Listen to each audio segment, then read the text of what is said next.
Chapter 331. Haha, the Yi family is just a bunch of cowards. Do you think you can always win after winning once? My grandson is a genius.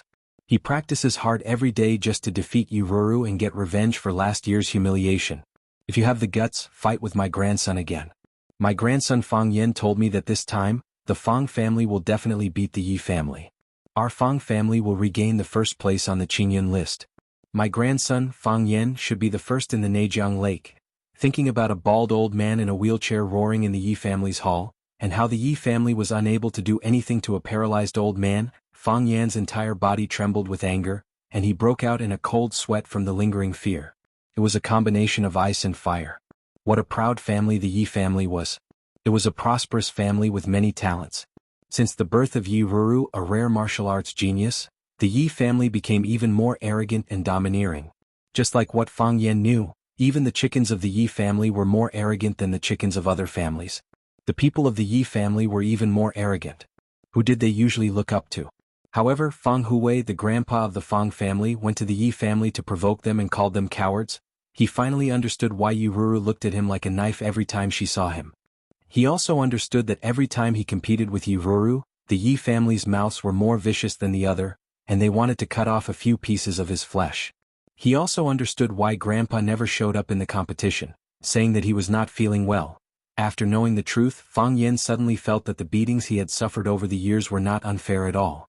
Even if he was beaten to death by Yururu, it was because she was kind and gave him a discount, instead of crippling him and humiliating him for the rest of his life. Fang Yen grasped Fang Huwei's feet tightly.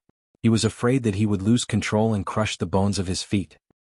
He looked at Fang Huwei with infinite grievance and said, "Grandpa, how could you do such a thing? Why didn't you tell me in advance? Do you know how terrible Yururu is? I have nightmares every night when I think of her. Of course I know that girl from the Yi clan is powerful. Otherwise, how could she be qualified to be my grandson's opponent?" Fang Huwei said matter-of-factly. Then, his bright eyes were filled with a smile as he said, "If it weren't for that, we wouldn't have been able to force another genius with the heart of Tai Chi out of the Fang clan. Think about it, when did you comprehend the heart of Tai Chi?" Fang Yen pointed to his left leg and said, "This leg was broken by Yi Ro when I was recuperating in bed. Isn't that right? Pressure gives you motivation, oppression gives you resistance, and competition gives you continuous improvement.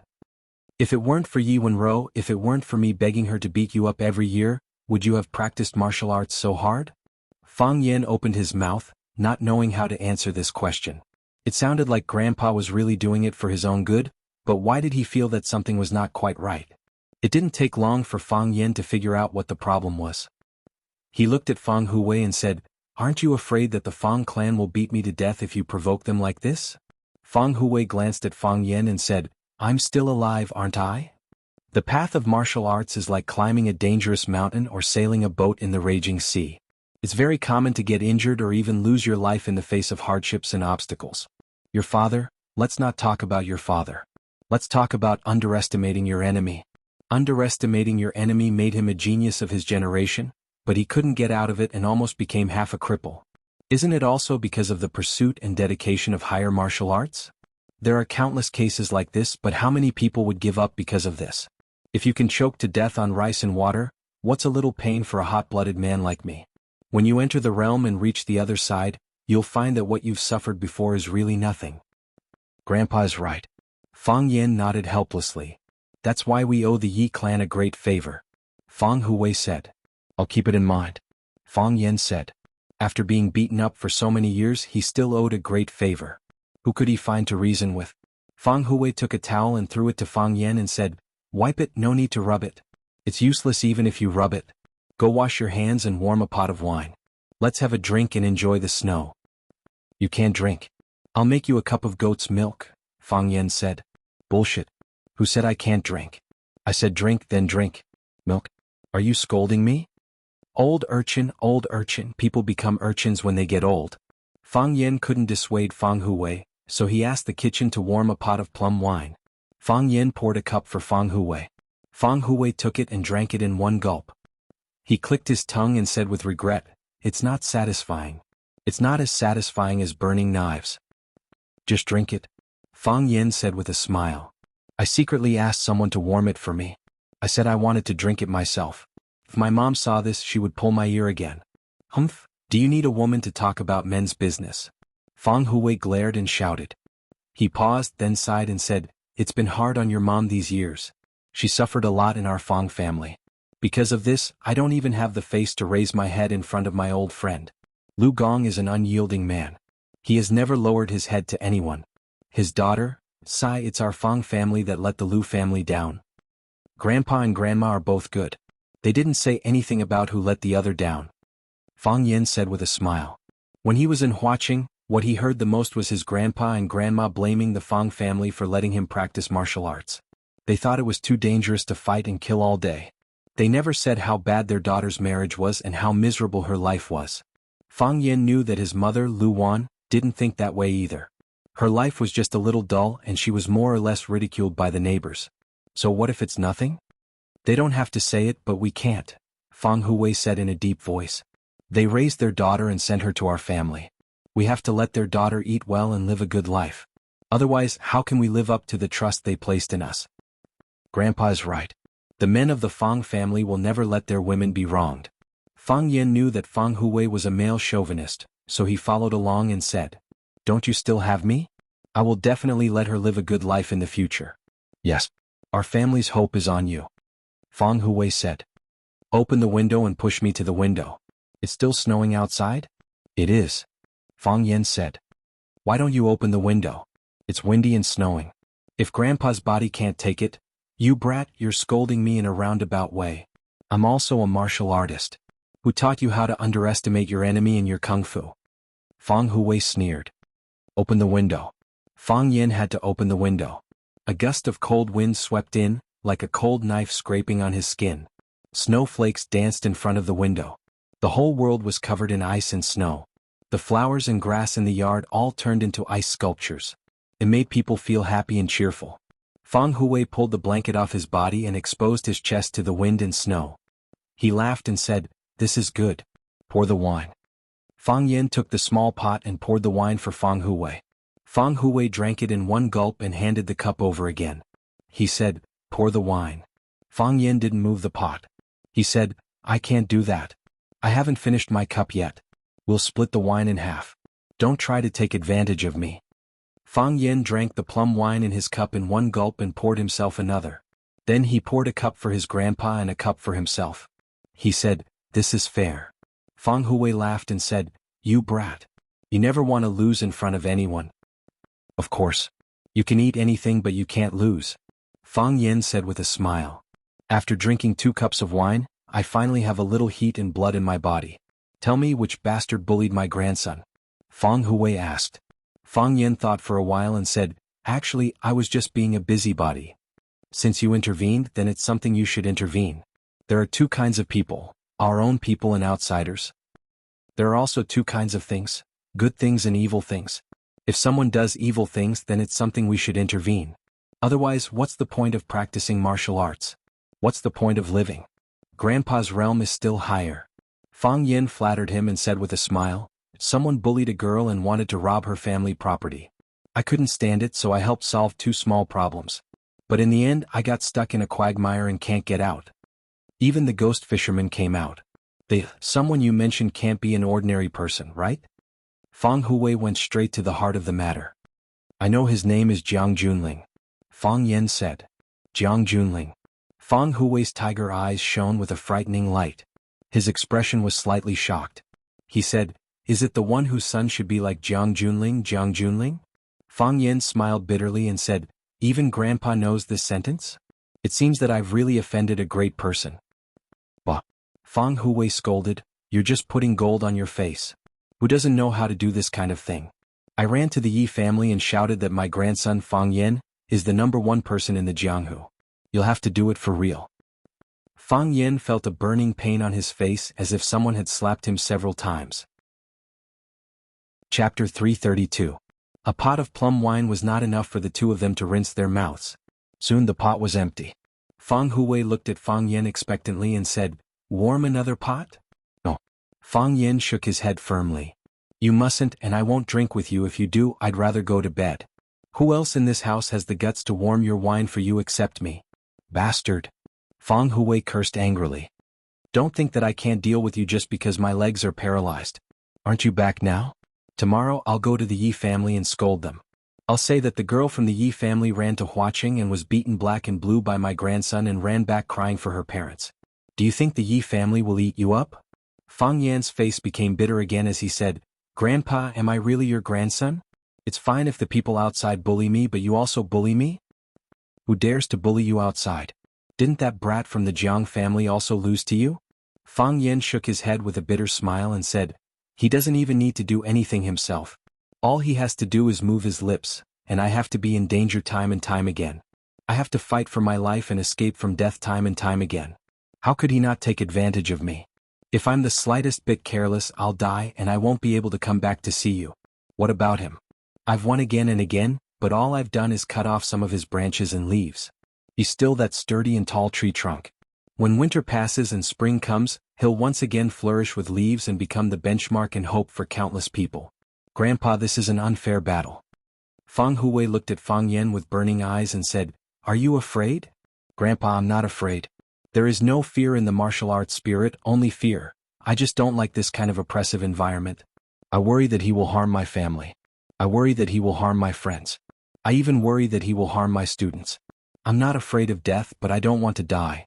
I'm not afraid of death, but I'm more afraid of the people I care about dying because of me. I'm your grandfather, so I have the right to speak. I'm not afraid to die. Your father also has the right to speak, and he is not afraid of death. Your mother, your family, your friends, they all have a say. None of us are afraid to die. Fang Huwei looked at Fang Yan and asked, if you were given a second chance, would you still choose to do the same thing? Would he still choose to do that? If he could do it all over again, would he still push Lu Chaoge away from the speeding car?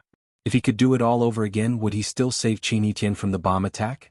If he could do it all over again, would he still straighten his back and not give in to Jiang Junling? Yes, he would do it again. If he could do it all over again while saving Lu Chaoge, he would also save the security guard of Sky One, Lu Jinju. That way, his wife wouldn't be a widow and his parents wouldn't lose their son. Most importantly, he would be able to see his son call him father. Now that his heart of Tai Chi had entered the Starlight Realm, he believed that he had the ability to do it. If he could do it all over again, he would still save Qin Yitian from the bomb attack. Not only because she was a girl who admired him, but most importantly, she was his student. It was natural for a teacher to save a student. Not only would he save her, but he would also protect her with his own chest. He wouldn't let her get hurt, and he wouldn't let her use her thin body to block bullets for him. She was known for her intelligence, but she wasn't good at this kind of thing. If he could do it all over again, he would still raise his head and stick out his chest in front of Jiang Junling and not give in. If someone scolded him, he would scold him back. If someone slapped him, he would slap him back dozens of times. This was his spirit, his pride, and the code of conduct and ethics that he had adhered to since he was young. The biggest difference between him and Bai Xiu was that Bai Xiu could endure humiliation and let his face dry. But Fang Yan wouldn't. He wouldn't endure humiliation, because he believed that enduring would only bring him more humiliation. He wouldn't bear any weight because too much weight would suppress his heart of Tai Chi. He wouldn't let the saliva on his face dry by itself, he would smear the other party's face with saliva.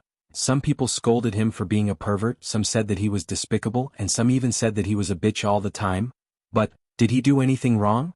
If I could do it all over again, Fang Yan looked into Fang Huwei's eyes and said firmly, I believe that I can do better. If you didn't do anything wrong, then it's someone else's fault, Fang Huwei said with a serious expression. Would I blame my grandson for doing a few good things? Maybe other people's parents would do that, but our Fang family doesn't have such family rules and teachings. I know what to do now, Fang Yan said with a serious expression. Be brave, be fearless, and stick to your heart, Fang Huwei said. What the heart thinks is what the person wants. Only in this way the spirit of Tai Chi will not be extinguished and the heart of Tai Chi will be eternal. The reason why you obtained your heart at such a young age is because you have been living freely all these years and never disobeyed the laws of heaven and humanity.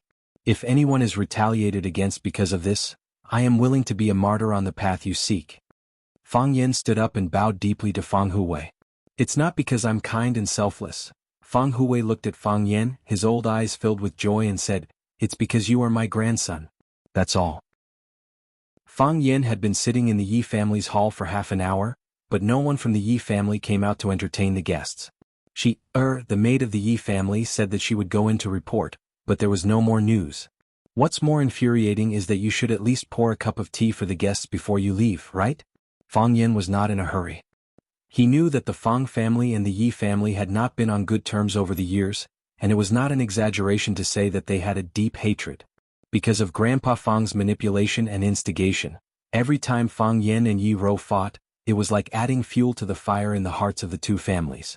If what Grandpa said was true, then the Fang family or Fang Yan did indeed owe the Yi family a huge favor. Most importantly, on the eve of his battle with the Japanese sword god Chiba, Yi Rou rushed thousands of miles to help. Although it was said that she was entrusted by the old drunkard, she still rushed to Huaqing and gave Fang Yan the greatest support with her own strength. Fang Yan was grateful to the Yi family and even more grateful to Yi Rou. After parting in Huaqing, the two of them had not seen each other for a long time. Fang Yan really wanted to talk to Yi Rou. His Taiji heart had entered the starlight realm, how to develop in the future, which direction to cultivate in, these were all difficult problems for him to solve. Yi Rou was known as the #1 genius of the younger generation in the inner pugilistic world, and also a pioneer on the path of cultivation. She would definitely be able to give him a lot of suggestions and solutions. Clang clang clang, Fang Yan knew that this was the sound of shoes stepping on the floor. However, if someone didn't know better, they would definitely think that a big monster had come out from some deep forest to harm people. As expected, Yi Fengxing, who looked the least like a member of the Yi family, walked out casually.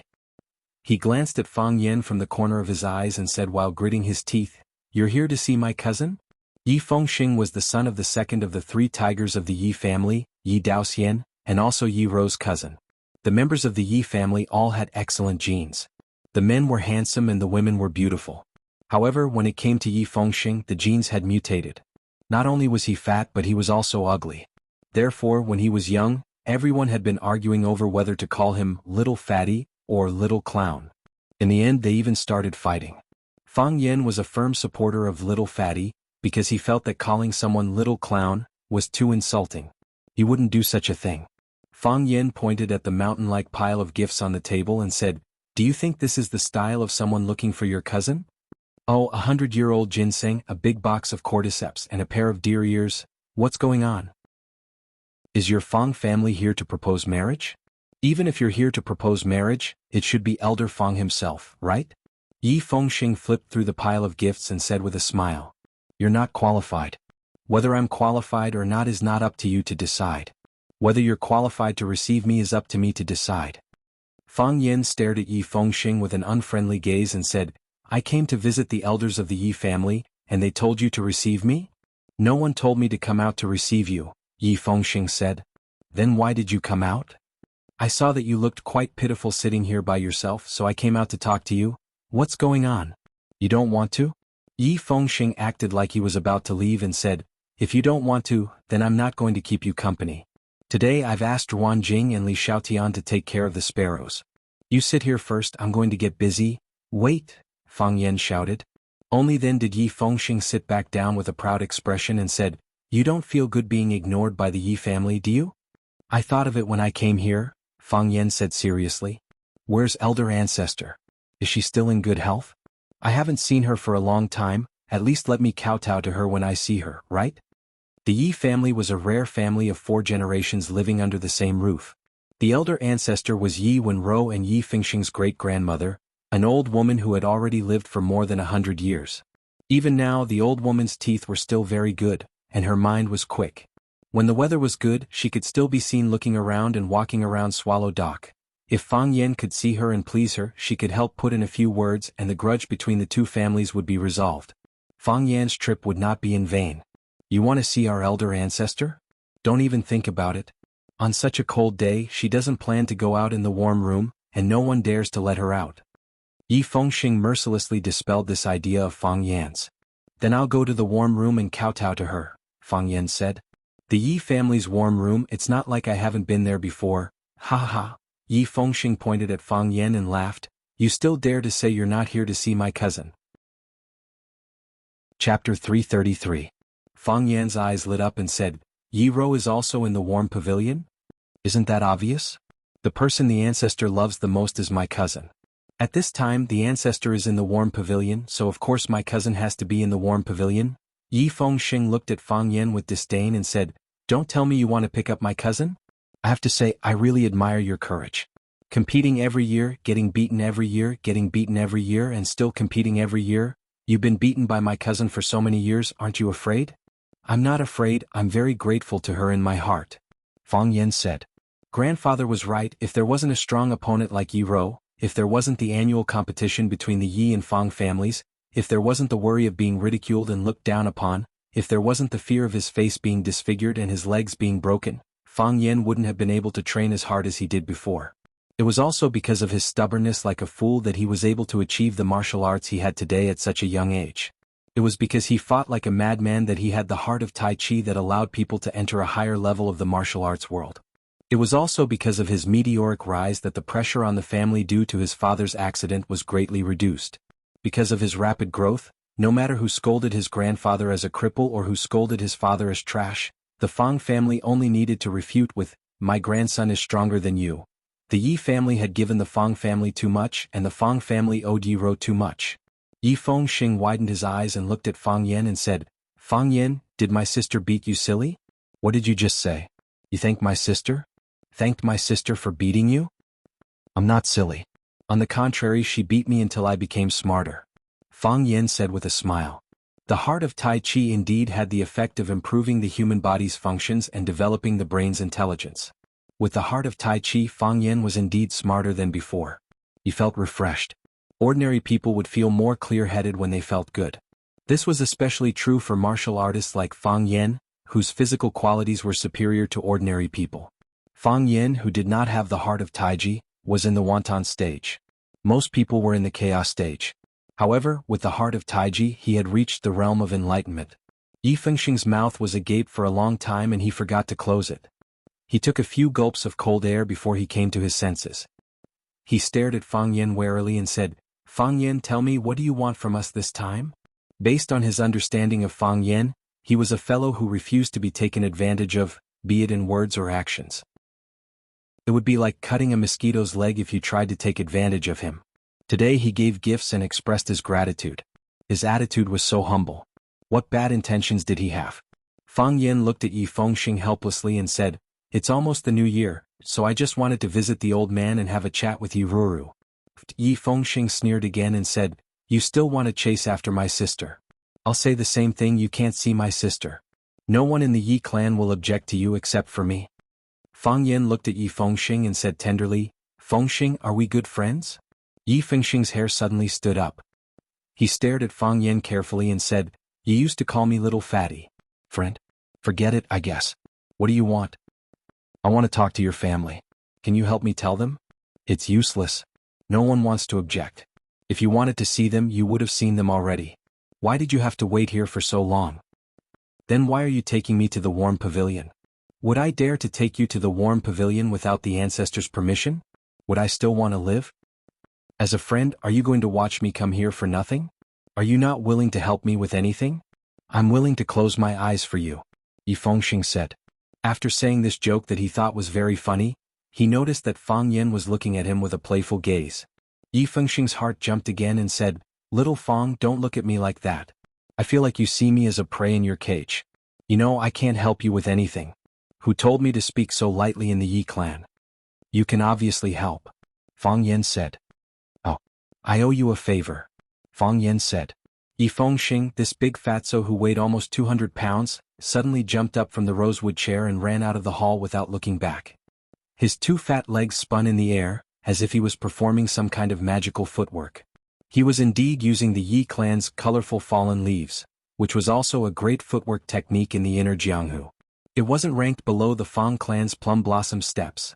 Moreover, the name of the other's footwork was better and sounded more pretentious.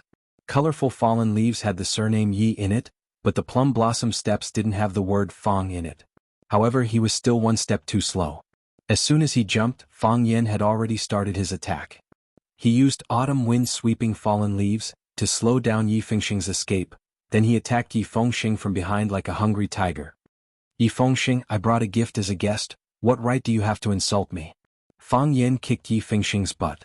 Yi Fengxing, you despicable person, you dare to hurt people. Don't think that just because this is the Yi clan I'm afraid of you. Fang Yan's fist landed on Yi Fengxing's back, causing him to stumble forward and then fall headfirst into the courtyard's snowy ground. Yi Fengxing, if you don't give me an explanation today, I'll fight you to the death.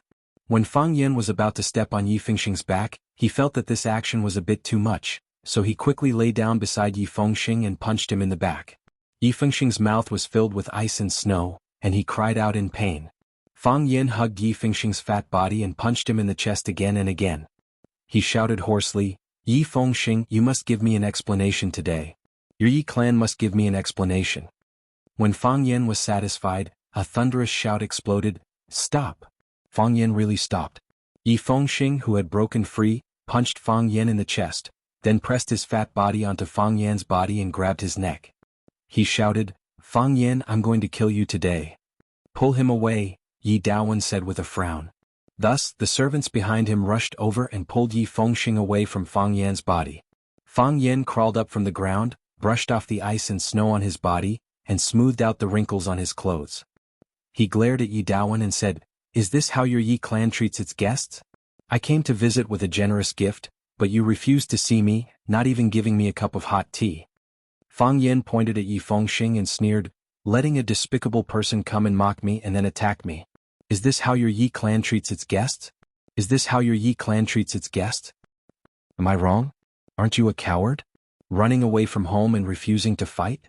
Everyone in Swallow Dock told you to run away, so why can't I? How about I hit you? Are you asking for it? You want to flirt with my cousin? Why don't you take a piss and look at yourself? You dare to insult me? I'll fight you to the death today." Who's afraid of who? When have the men of the Yi clan been afraid of anyone? Shut up.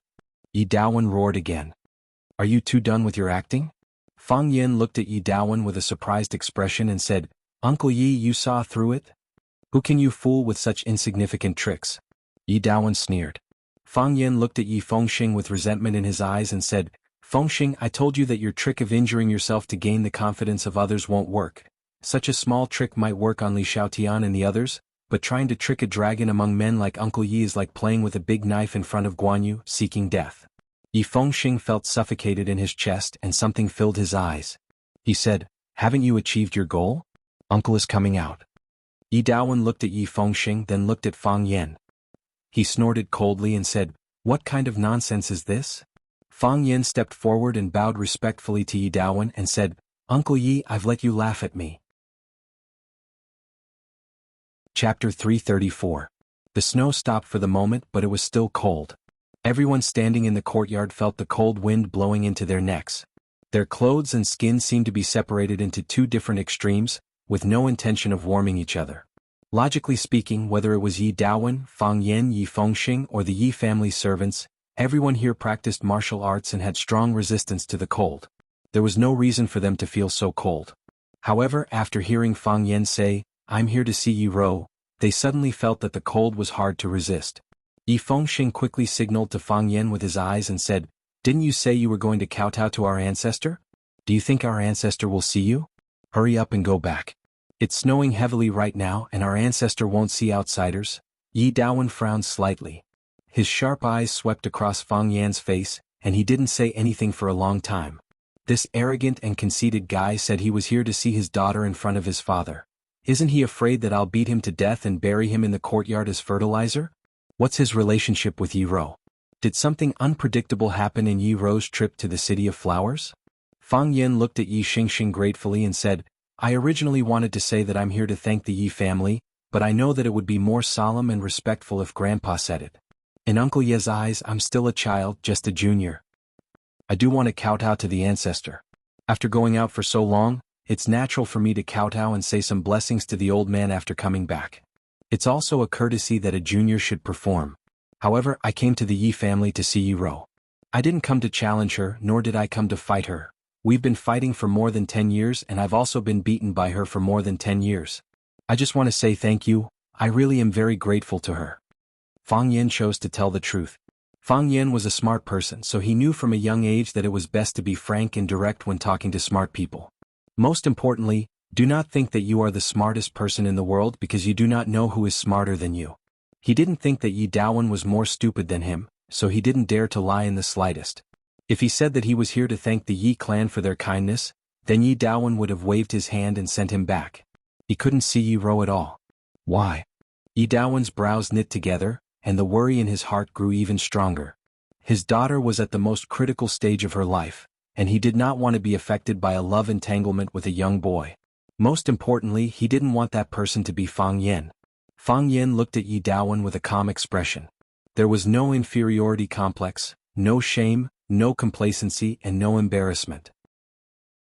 His expression was calm, his eyes pure, as if this matter was reasonable.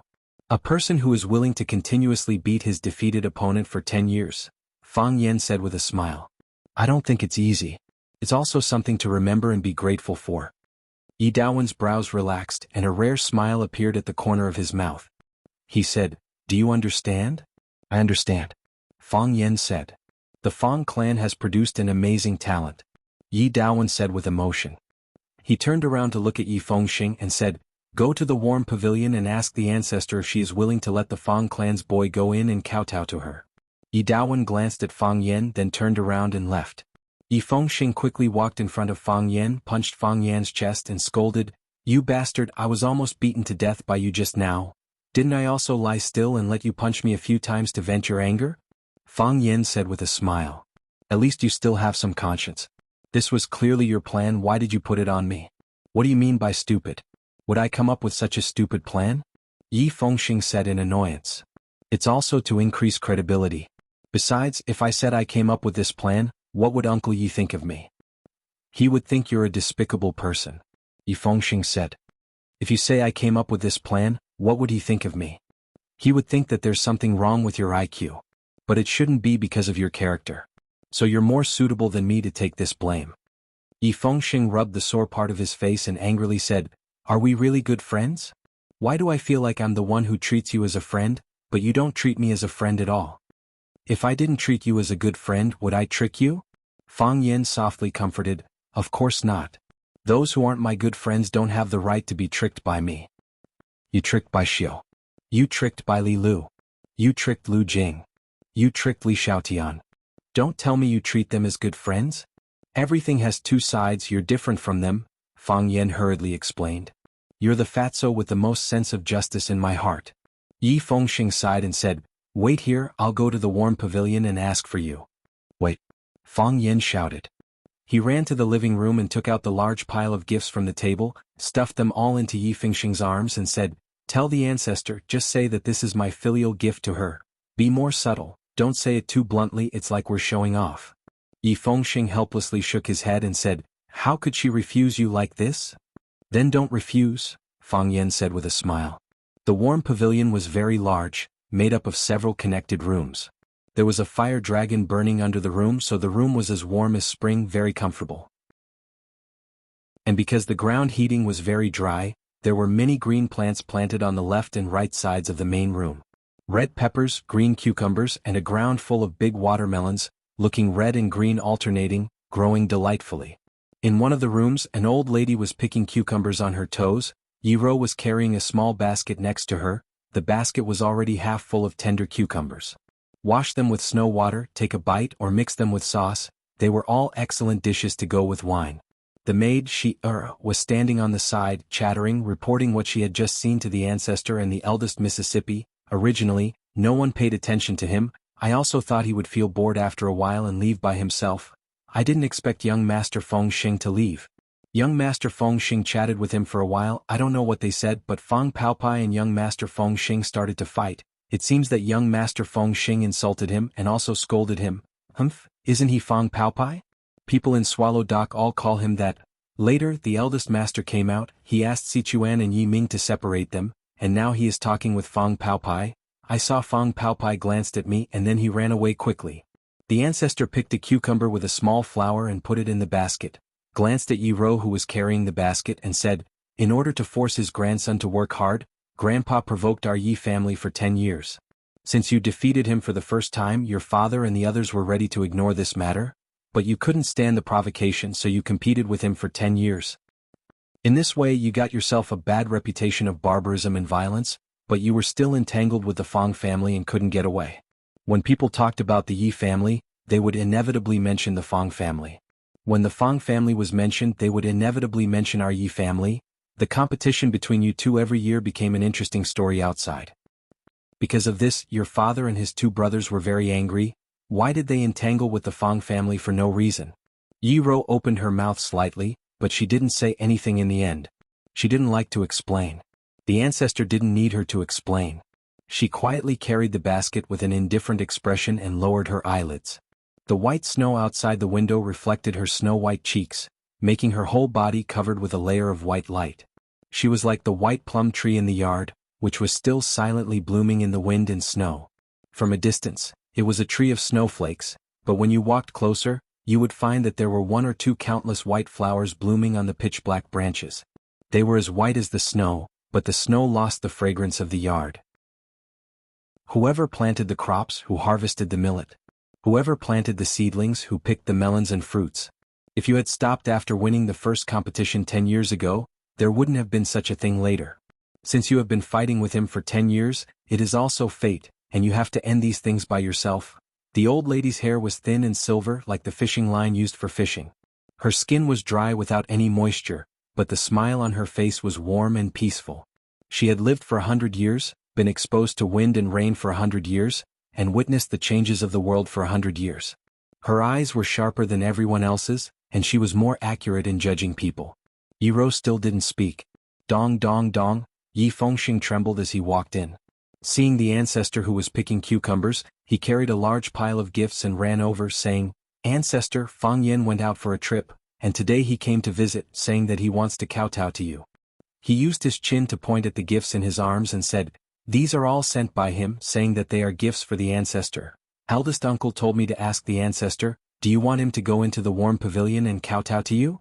After saying that, he handed the gifts to Sheer beside him, and then waited expectantly for the ancestor's reply. The ancestor picked another cucumber and held it in her hand. She used her rough palm to stroke the fine thorns on the cucumber, then turned to look at Yi Rou and said, "Whether to see him or not, it is up to you to decide." Chapter 335. Yi Fengxing glanced at Fang Yan as he led the way. Fang Yan grew impatient and said, "What are you trying to say? What's your relationship with my sister?" Yi Fengxing asked in confusion. When the ancestor asked Yi Rou if she wanted to see Fang Yan, Yi Rou said, "I beat him up for 10 years. It's too easy for him to come here and kowtow to me." Although her words were belittling to Fang Yan, she still asked the ancestor to see Fang Yan. This question confused Fang Yan. What was his relationship with Yi Rou? Friends? Not really. She used to be the person he hated the most. If Yi Rou was the second most hated person in his heart, then no one could be the first. Of course, with the addition of the general's order, he firmly occupied the first position, which was as stable as Mount Tai. He wouldn't be shaken in a short time. Enemy? It wasn't appropriate to say that. Fang Yan knew she wasn't his enemy. Which enemy would risk their life to save the other when they were in danger? Strangers? No, Yi Rou was definitely the person and woman Fang Yan was most familiar with in the world. Fang Yan hesitated for a long time and said with certainty, "Comrades? We are comrades." Comrades? Yi Fengxing opened his mouth and said, "What comrades? Why do I feel like you're up to no good?" Slap. Fang Yan slapped Yi Fengxing's fat head. Because his head was too big and his neck was too thick, he couldn't dodge Fang Yan's attack at all. Fang Yan was so angry that his face turned purple and his body trembled. He said, "Don't insult the pure friendship between me and your sister." Yi Fengxing was furious and said, "You already said we're comrades. How can it be pure friendship?" Yi Fengxing. A cold voice was heard. Yi Fengxing heard the familiar voice. His face twisted and his fat twitched. He was so scared that he didn't even dare to turn his head. He knew he was tricked by Fang Yan again. He clearly saw his cousin in front of him, but he still tried to tempt her to say such words. "Let me tell you, Fang Yan. You can insult me, but you can't insult my sister. Otherwise, as your brother, I won't let you off." Yi Fengxing pretended that he didn't hear what Fang Yan said and threatened Fang Yan with a flushed face. After saying this, he turned to look at Yi Rou and said with a surprised expression, "Sister, why did you come out? Hurry inside, it's cold outside." Yi Rou didn't respond. She just looked at Fang Yan indifferently. Fang Yan also looked at Yi Rou. Their eyes met and fought. In a world of ice and snow, everything was white. The ice spines hung upside down and the well water froze. The snow under his feet was like a white carpet, and the snow in the sky was like flying cotton. A white plum tree quietly bloomed. The white flowers could not be seen, but one could smell the fragrance that filled the courtyard. One was a handsome young man and the other was a beautiful girl. A great battle could break out at any moment, and the atmosphere was oppressive to the extreme. Fang Yen threw a, "I haven't seen your eyes for a long time," but it was sent flying by Yi Ro's, "I hate your eyes when I see you." Fang Yen didn't give up and used "beautiful eyes" again. Yi Ro was furious and directly used "get out of here eyes" to cut him into pieces. Fang Yen didn't want to be outdone. He used his ultimate skill, "How will I live without you?" and silently sent it over. Yi Ro used "go to hell eyes," "blind your dog eyes," "you despicable dirty shameless bastard eyes," and other killer moves, but still couldn't defeat Fang Yan's ultimate skill. This round Fang Yan won. Yi Fengxing looked at Fang Yan, then looked at Yi Ro and asked with confusion, "What are you two doing?" Fang Yan glanced at him with disdain and didn't waste time to explain anything to him. His level was too low, so he didn't know that an earth-shattering battle had just happened in front of him. Fang Yan looked at Yi Ro and said, "You came to pick me up?" Yi Ro's expression was slightly stiff. She didn't know how to answer his question. She did come out to welcome Fang Yan. Fang Yan came to kowtow to the ancestor with generous gifts. The ancestor didn't need to come out to welcome him, but as a junior she had to come out to show her acceptance and gratitude. However, Fang Yan said receive instead of welcome. If she nodded, it would feel like a little wife coming to take her husband home. Fang Yan strode toward Yi Ro and said with a smile, "We're family, no need to be so polite. Long time no see, how are you?" "I'm fine," Yi Ro said. "As long as you're fine," Fang Yan said. "I have a lot to say to you, a lot of questions to ask." Yi Ro blushed, then instantly returned to her original indifference. She was annoyed and thought, "What's wrong with this guy? This is the Yi clan, how dare he say something like this? Isn't he afraid that the Yi clan will beat him to death and bury him as fertilizer for the flowers?" She clenched and unclenched her fists, feeling a little uneasy. In the past, she didn't know what uneasiness was because there was nothing worth her uneasiness. However, at that moment she understood. "I'll go kowtow to the ancestor first, then we'll go for a walk," Fang Yan said. "Shihezi is frozen, let's go skating, okay?" Fang Yan knew she wouldn't agree, but she didn't refuse. Yi Fengxing's eyes widened, looking at Fang Yan as if he had seen a ghost. "My cousin beat up Fang Yan like that and he still wants to hit on my cousin? Didn't he see that my cousin's face was red with anger? Didn't he know that my cousin's fists were clenched?" Fang Yan glanced at Yi Fengxing and said, "Fengxing, let's go kowtow to the ancestor." "Okay." Yi Fengxing finally reacted and carefully looked at his cousin. Then he took Fang Yan around where his cousin was standing and went into the pavilion to kowtow to the ancestor. Fang Yan saw the white-haired old man sitting on the pit eating cucumber and fell to his knees. After kowtowing 3 times he got up and said, "Ancestor, Fang Yan kowtows to you. Your complexion is getting better and younger than the last time I saw you. Ancestor should be 80 years old this year, right?" "Gotcha." The ancestor took a bite of cucumber and chewed it with the 2 remaining teeth in her mouth. She looked at Fang Yan and said, "The Fang clan's boy is thoughtful, but his flattery isn't good. If I was only 80 years old, would Wenro's grandfather call me sister or mother?" Yi Ro, who was standing beside the ancestor, couldn't help laughing. She originally wanted to endure it, but she really couldn't. A beauty's smile was like a flower, and all flowers were colorless. It was the first time that Fang Yan saw Yi Ro smile so happily and joyfully. She tried hard to control it, but she couldn't. That embarrassed and angry expression added a touch of cuteness to her. At this moment, Yi Ro was really cute. Thus, for the first time, Fang Yan found Yi Ro quite cute. Fang Yan looked at Yi Ro with a dull expression, and the others also looked at Fang Yan with dull expressions. This guy, didn't he know what restraint was? Yi Fengxing snorted twice and reminded, "Fang Yan, the ancestor is asking you." He somewhat regretted bringing Fang Yan to see the ancestor. The ancestor usually treasured his cousin the most. If she saw Fang Yan's perverted appearance, she only needed to complain, and it was estimated that Fang Yan and the Fang clan would not be able to enter the Yi clan in the future. If he wanted to pick up girls, he could do it anywhere. Why did he come to the house? "Ask me what?" Fang Yan turned around and asked blankly. Thus, this time not only Yi Ro was laughing, but even the ancestor was laughing from ear to ear. Sheer, who was sitting by the bed and massaging the ancestor's legs, also laughed, and Yi Fengxing laughed so hard that his eyes couldn't be found. The ancestor pointed at Fang Yan, panted and said, "You hairy monkey, you just came to make me laugh, right?" Fang Yan also laughed and said, "When you laugh you look 10 years younger. When you laugh like this you look 10 years younger, now you are only 70 years old. Make it up. You can continue to make up stories." The old ancestor couldn't eat the cucumber anymore and said with a smile, Fang Yen had a troubled expression and said, "Ancestor, I really can't make it up anymore. You look like 70 years old. If I make it up again, then I'll be lying to you." The entire room was filled with laughter. Fang Yen was basically a crosstalk actor brought back by Monkey Sunday. After everyone laughed for a while, the ancestor looked at Fang Yen and said, "I heard you went to Huaqing to be a teacher?" "Yes, ancestor," Fang Yen nodded. "Being a teacher is a serious matter. Teaching and dispelling doubts is a great merit," the ancestor said. "I've never thought about merit, I just like being a teacher. I'm very happy when I'm with my students, I like their innocent smiles. When I'm with them, I don't have any worries, every day is very fulfilling," Fang Yen said in a very noble manner. The ancestor was stunned for a while, then said, "I originally thought of a few words to praise you, but after you said that, I can't even say those words. All right, you've kowtowed, you've said everything you need to say, go do what you need to do. Then I won't disturb ancestor from eating the cucumber," Fang Yen said with a smile. He walked in front of Yi Ro and said, "Let's go ice skating?" Yi Ro looked at Fang Yen and didn't respond. "This bastard son of a bitch. Is this how you invite people? You're saying this in front of the ancestor, how can I say yes?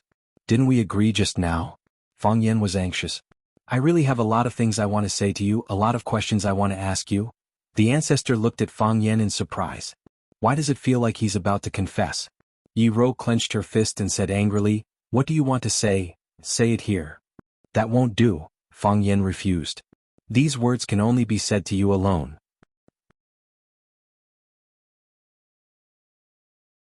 Chapter 336. Shihizi was a river. Fang Yen didn't know why it was called this way. Maybe it was because the name was so common that no one even made up a suitable fairy or ghost story for her. There were many stones in Shihizi, and there were strange stones on both sides of the river. The river was frozen and the ice was very thick. Several urchins were skating on the river bank. They were playing at an advanced level. Throw a smooth wooden board on the ice and one person squatted on the board. On each side, a child pulled the child squatting on the board and ran forward. After running for a while, they suddenly flung the child's hand forward, and the wooden board rushed forward with a swoosh sound. In the blink of an eye, it disappeared without a trace. There were also two little girls riding bicycles on the ice. Riding a bicycle was more advanced than skating on a board, and it was more difficult. However, the two children were obviously experts. They dashed left and right and made difficult movements from time to time, laughing proudly like silver bells. Fang Yen and Yi Ro took a stroll by the stone river. The cold wind was biting cold and the fine snowflakes were fluttering in the air. Their shoes made a crunching sound as they stepped on the snow. Every step they took didn't even reach their knees. The snow came very early today and it was very heavy. Fang Yen pointed at the urchins on the river and said, "Shall we go skating too?" Yi Ro didn't answer. "This idiot wants me to skate with a group of children? Let's go for a walk." Fang Yen also didn't think this suggestion was very good. What's the matter with the two of us running into a group of children? They were all famous people now. Yi Ro was the number one among the young generation in the inner world and he was tied for the number one with her. When the group of children saw Fang Yen, they actually shouted in unison. "Run Fang, look, it's Run Fang. Run Fang, you're back again. Run Fang, are you going to skate again this time?" "These children," Fang Yen said with a smile. No. Yi Ro didn't respond. Instead, she looked at those children with interest and smiled, as if it was a very happy thing for them to laugh at Fang Yen. "Fang Yen, how dare you be with Sister Ro Ruru? Aren't you afraid that Sister Ro Ruru will hit you again?" The little girl on the bicycle stopped her bike and shouted at Fang Yen with one foot on the ground. Fang Yen was infuriated. Even these brats dared to bully him. He bent down and picked up a handful of snow from the ground. Then he squeezed the snow into a snowball and threw it at the little girl with two pigtails. Fang Yan's aim was excellent, the snowball just fell on the little girl's head. The little girl screamed and cursed, "Ran Fang, how dare you hit me!" She threw the bike on the ice, then rushed over to grab a snowball and threw it at Fang Yen. When the other children saw that there was a more fun game, they immediately joined in. So, a group of children chased after Fang Yen and smashed at him. Fang Yen fought back and ran away with his head in his hands.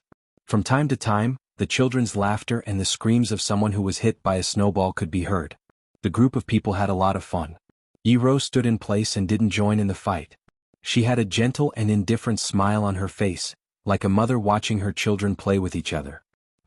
A snowball hit Yi Ro's face. Yi Ro was furious and looked around for the culprit.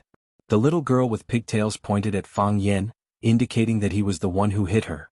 Yi-Ro bent down and picked up a snowball. She aimed at the back of Fang Yan's head and threw it at him. But Fang Yan's head was hit. Fang Yan had been guarding in front and didn't expect a sneak attack from behind. He turned around and saw Yi-Ro bending down to pick up a second snowball. He hurriedly shouted, "Yi-Ro, how can you sneak attack? You hit me first." Yi-Ro threw a snowball at Fang Yan. The children's snowballs were easy to dodge, but Yi-Ro's snowballs seemed to have eyes and couldn't be avoided.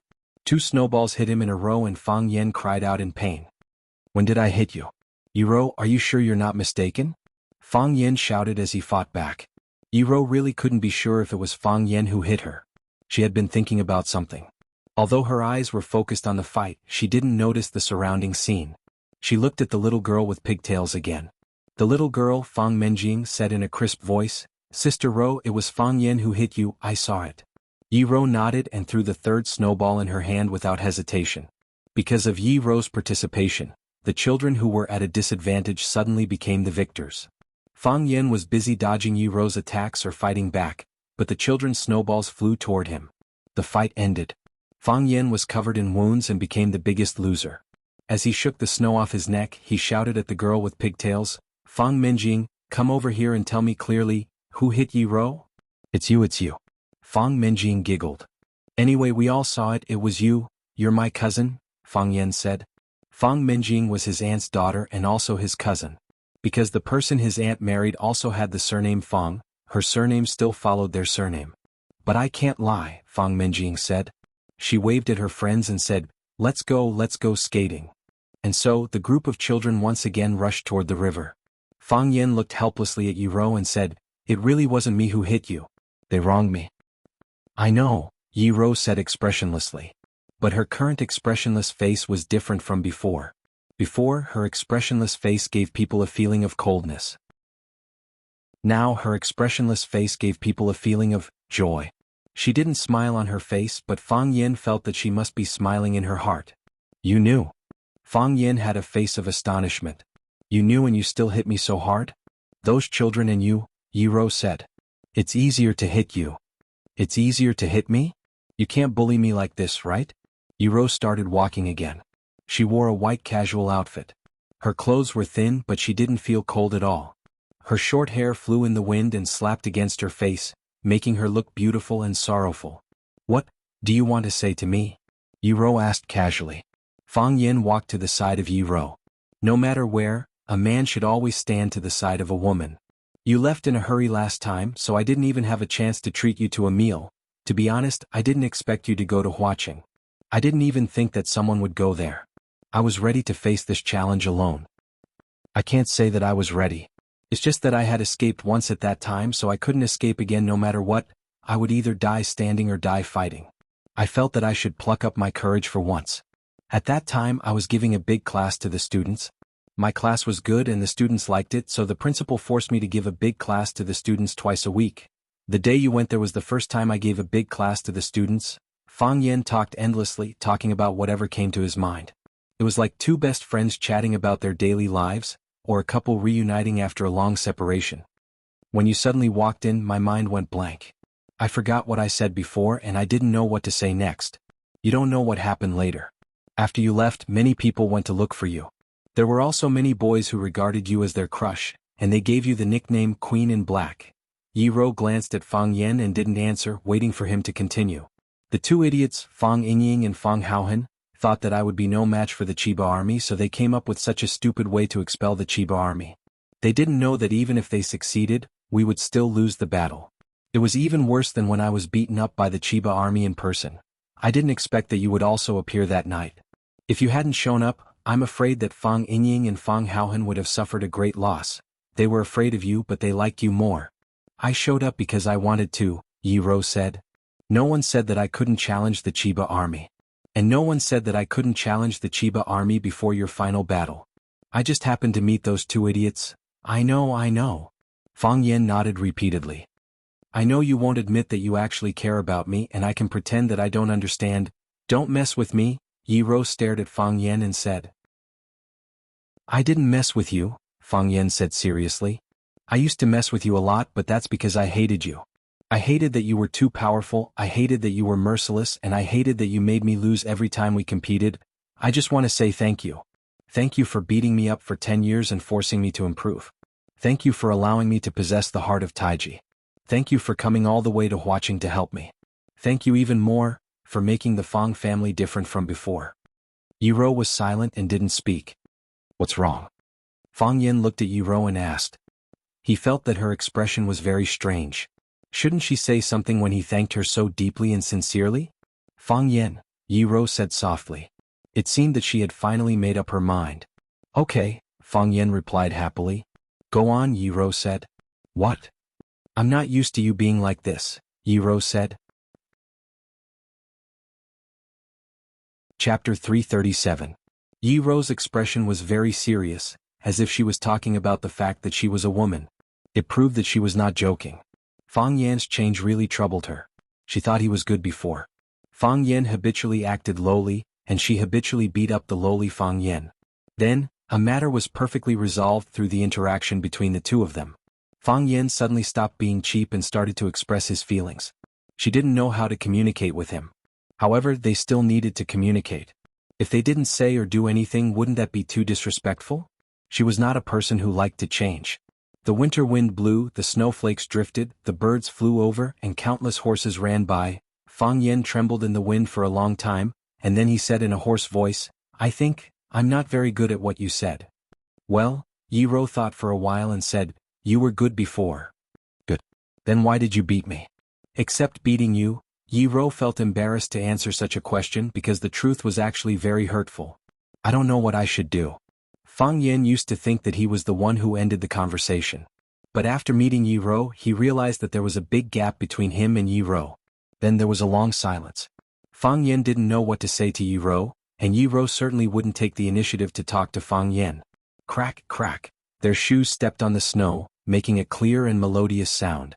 Behind them, there were 2 lines of footprints of different sizes on the white mirror-like snow. The footprints were very long, extending to the end of their sight. Just when the 2 of them started counting their steps out of boredom, Fong Yan's nostrils suddenly caught a whiff of a strange fragrance. He sniffed greedily and finally confirmed the source of the smell. Fong Yan looked at Yiro and said, I wanted to treat you to a meal but I never had the chance. How about I treat you to lunch today? Lunch?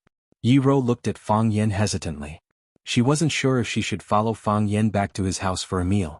If she agreed, the meaning would be too much for onlookers to interpret. The people in her family must be going crazy, right? Although she didn't care much about it, it was still not good for the Fong family. Follow me, Fong Yan said with a smile. He wanted to hold Yiro's hand, because the male lead in the TV series always liked to hold the female lead's hand and run forward when he wanted to take her somewhere. Why did he have to run? Because when they ran, they could conveniently hold each other's hands. If they were just walking, it would be hard to hide their shameless behavior, right? However, he couldn't stretch his hand out no matter how hard he tried. Should I give you my hand? Yiro asked coldly. Of course not, Fong Yan said. He was a little disappointed. How could he be found out about his psychological activities? Fong Yan didn't take Yiro back to the Fong family for a meal because he knew what it meant. Besides, he knew that if he made such a request, Yiro would definitely refuse. Fong Yan had a very sensitive nose. He sniffed the fragrance in the wind and searched all the way.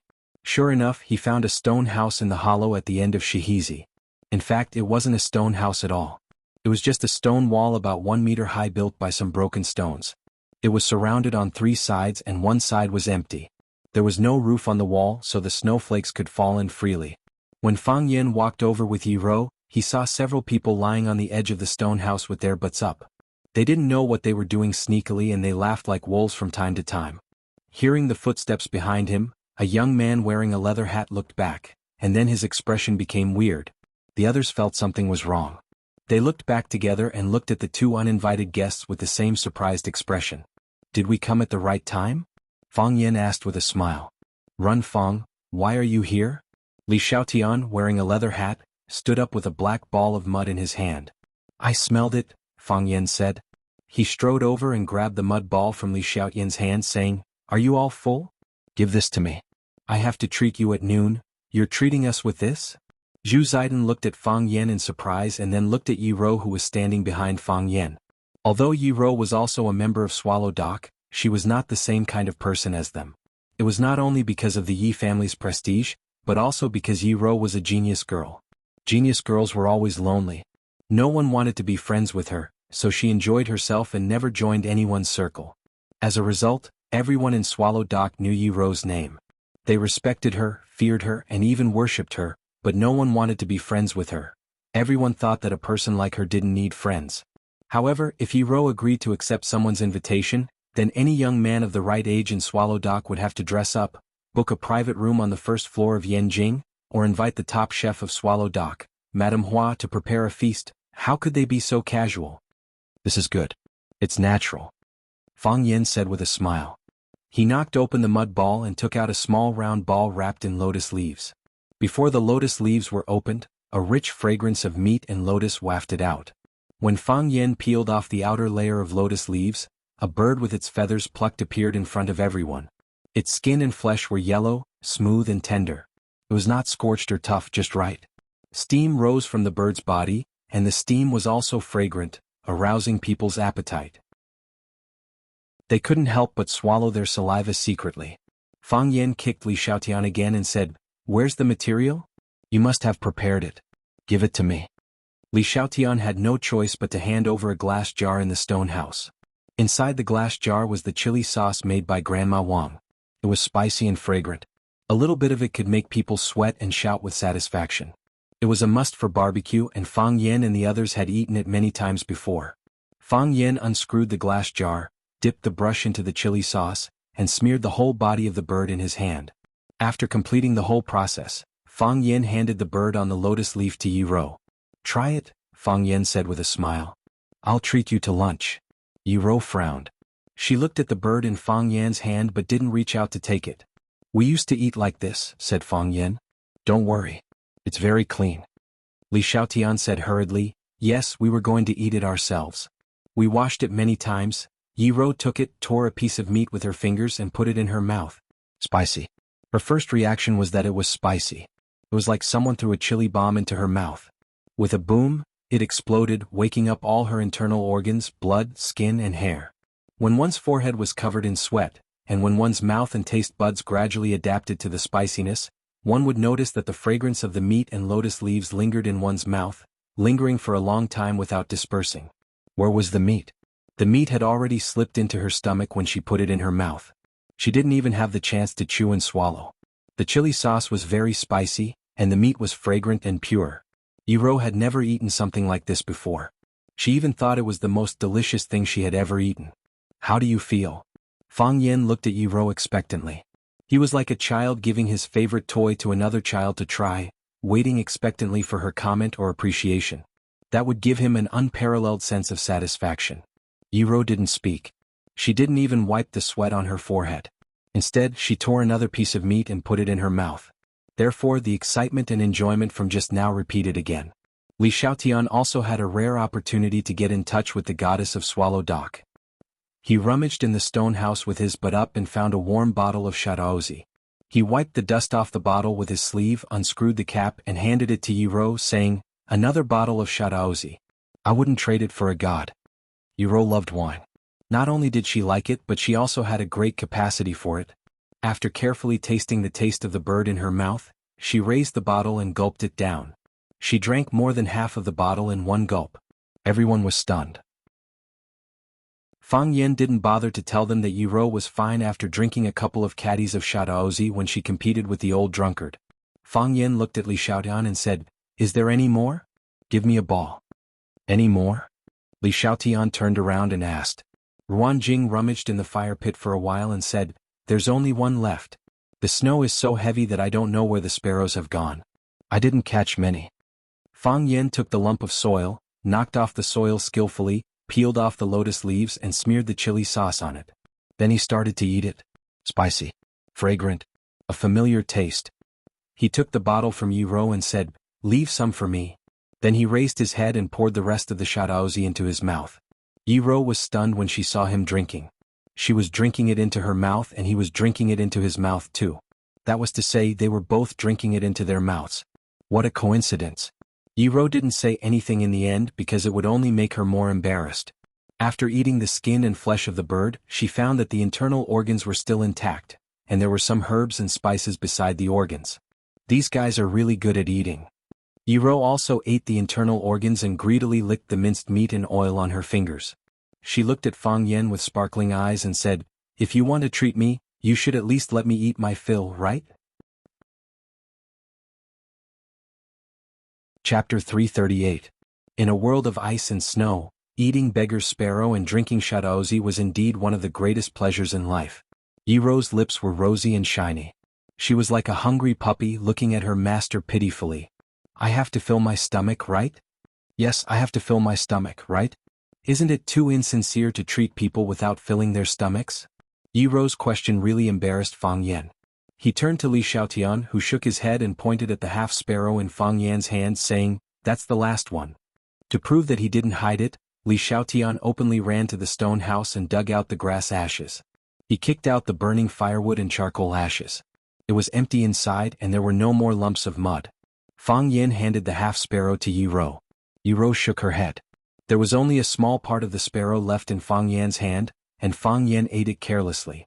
Others tore the meat with their hands, but he bit the meat with his mouth. Who would want to eat such a bird? Fang Yen quickly stuffed the remaining half of the sparrow into his mouth. After wiping his hands with snow, he pulled Li Xiaotian and Zhu Ziden aside for a secret talk. "Brothers, do me a favor," Fang Yen said with a bitter face. "She's not full." "Of course," Li Xiaotian said. "You invited Miss Yi to dinner and this is what you want? She's rejected by a bird? Isn't that too much?" "That's right. If she accepts my invitation, I'll treat her to the best hotel in Yanjing, the state guest house." Zhu Ziden was also very dissatisfied with Fang Yan's behavior. Yiro was their goddess. How could she be insulted like this? "If I were Yiro, I would turn around and leave. Who would want to eat your bird?" Ruan Jing sighed. They not only looked down on Fang Yen, but also on Fang Yan's bird. All right, don't fight for her. What is primitive? What was fun? This was the original ecology, this was the interest. What do you old virgins know? Can't you see how much she likes to eat? This proves that my choice is correct. Fang Yen said angrily. "When a friend is in trouble, you have to help him. She's not full. You guys have to help her find a way to fill her stomach." "What else can we do?" Li Xiaotian said with a smile. "It's not like we can conjure a few birds for her to roast." Hearing Li Xiaotian's words, Fang Yan's eyes lit up and he asked, "Where did your bird come from?" "Nonsense, of course it's to capture. You're talking like you've never done it before." "Then let's go catch it," Fang Yen said.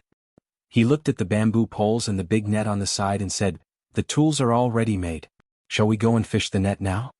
Li Xiaotian, Zhu Ziden, and the others stared at Fang Yen and said, "Little Yanzi, are you kidding me? Catch birds now? With beauty Yi? Clean them up after capturing them? Roast it after washing it? How long will it take? I'm afraid it'll be time for dinner." "I don't care how long it takes," Fang Yen said excitedly. "Anyway, I've just eaten a bird, so I won't be too hungry. Let's go to the bamboo forest with the tools and fish some birds back to make dishes. Ruan Jing, go back and get some wine, lotus leaves, spices and chili sauce. I'll leave the logistics to you." "No choice." Ruan Jing nodded. He was the smallest in the team and was responsible for passing messages and running errands when there were group activities. "The rest of you go to the bamboo forest." Fang Yen gave the order without hesitation. No one refuted Fang Yan's words. They carried the tools and walked to the bamboo forest not far away. They used to do this kind of thing often, so it was a piece of cake for them now. Fang Yen walked to Yiro and said with a smile, "Are you interested in chasing birds?" "Chasing birds?" Yiro's eyes lit up even more. It seemed that she was really interested in this kind of thing. The so-called chasing birds was to drive the birds into the big net they set up. It was the same principle as chasing fish in a pond. The difference was that the fish were driven in the water while the birds were driven in the sky. They set up a huge net on one side of the forest and fixed it with two huge bamboo poles. The place Fang Yen and the others chose to chase the birds was the wild bamboo forest. The dense bamboo forest was the natural prey for the wild birds. Fang Yen and Yi Ro were in one group, Zhu Ziden and Xinhua were in another group, and Li Xiaotian and his brother Li Xiaoyi were in another group. The last person was responsible for watching the net. If the bamboo poles fell and the net was broken, their hard work would be in vain. Then the three groups set out from three directions into the depths of the bamboo forest, waving the long bamboo poles in their hands. Fang Yen slammed the bamboo pole into the bamboo forest, and the birds scattered in all directions. Yi Rou had already understood the principle of chasing birds. It was actually a U-shaped encirclement, and the only exit was to set up a big net to catch the panicked sparrows. Yi Rou also raised a bamboo pole and patted it in the other direction of the bamboo forest. Fang Yin patted it to the left. Yi Rou patted it to the right. The two looked at each other.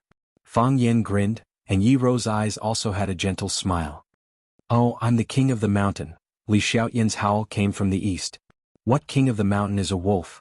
I'm the evil tiger coming down from the mountain." "Oh, ha, I'm here too, are you guys scared?" Zhu Xiaoyi's howl came from the west.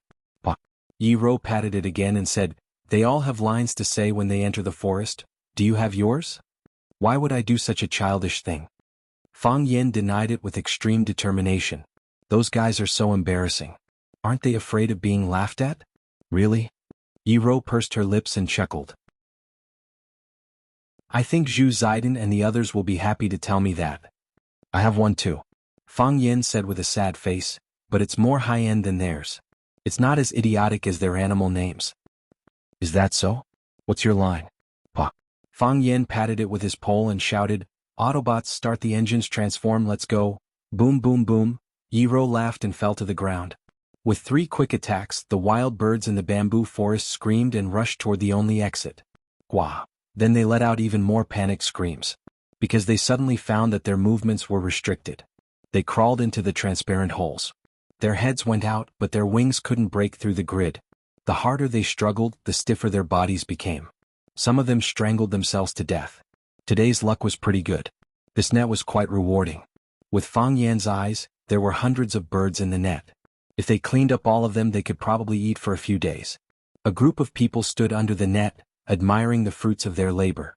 Zhu Ziden and Li Xiaotian were ecstatic, saying, "We're so lucky this net. We only caught a few dozen birds on the previous attempt. That idiot Li Xiaoyi accidentally opened a corner of the net when he retracted his pole, and more than half of them escaped. Otherwise that net would have been enough for us to eat. This net is enough for us to eat for a few days until Chinese New Year's Eve." Li Xiaotian laughed. "Brothers, let's get to work." Chirp chirp chirp. The sparrows couldn't do anything else and could only call out urgently. Quack quack quack. The cries of the colorful forest birds were also getting more and more miserable. Some of the birds managed to escape, only to find that their parents were trapped in the net. They circled around their mothers and screamed, unwilling to fly away by themselves. "Brothers, retract the net." Li Xiaotian waved his hand and shouted, then ran towards the pole. These birds gathered together with great momentum. If they didn't put down the pole and retract the net in time, they might have gotten a chance to escape. Yi Rou looked at the birds circling around the net, unwilling to leave, with a hint of pity in her eyes. She cultivated her body, her mind, and her Tao. In her eyes, all joy could be magnified infinitely, and all sorrow could also be magnified infinitely. Every cry of these young birds tore a deep hole in her heart. She felt pain. "Fang Yin," Yi Rou suddenly shouted. Fang Yin had been standing next to Yi Rou, asking, "What is it?" "Can you give them to me?" Yi Rou asked. Fang Yin smiled and said, "They were originally meant for you. Just wait until they're done, you don't have to worry about them. Although you're a woman, they're better at this than you are. Once they're cooked, you'll be in charge of wiping them out." "I mean, give them to me now," Yi Rou said.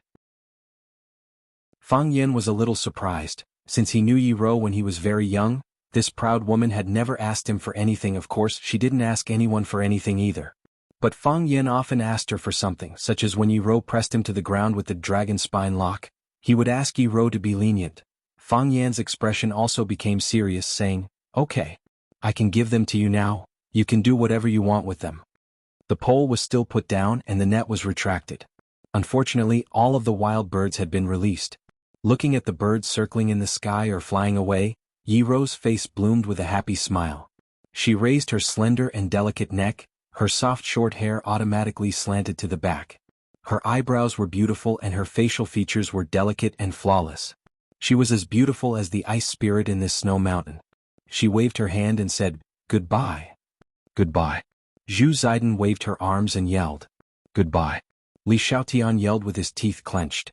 Although he said goodbye, he showed a ferocious look that said, "Don't run away, let me bite you if you have the guts. Goodbye." Fang Yin looked at Yi Rou's beautiful side profile and said quietly in his heart. The violent Yi Rou in his heart was gone. Chapter 339. The sky was gray and the earth was white. The birds flew away, leaving only a few feathers as a sign of their existence. Since the birds had flown away, there would be no lunch today.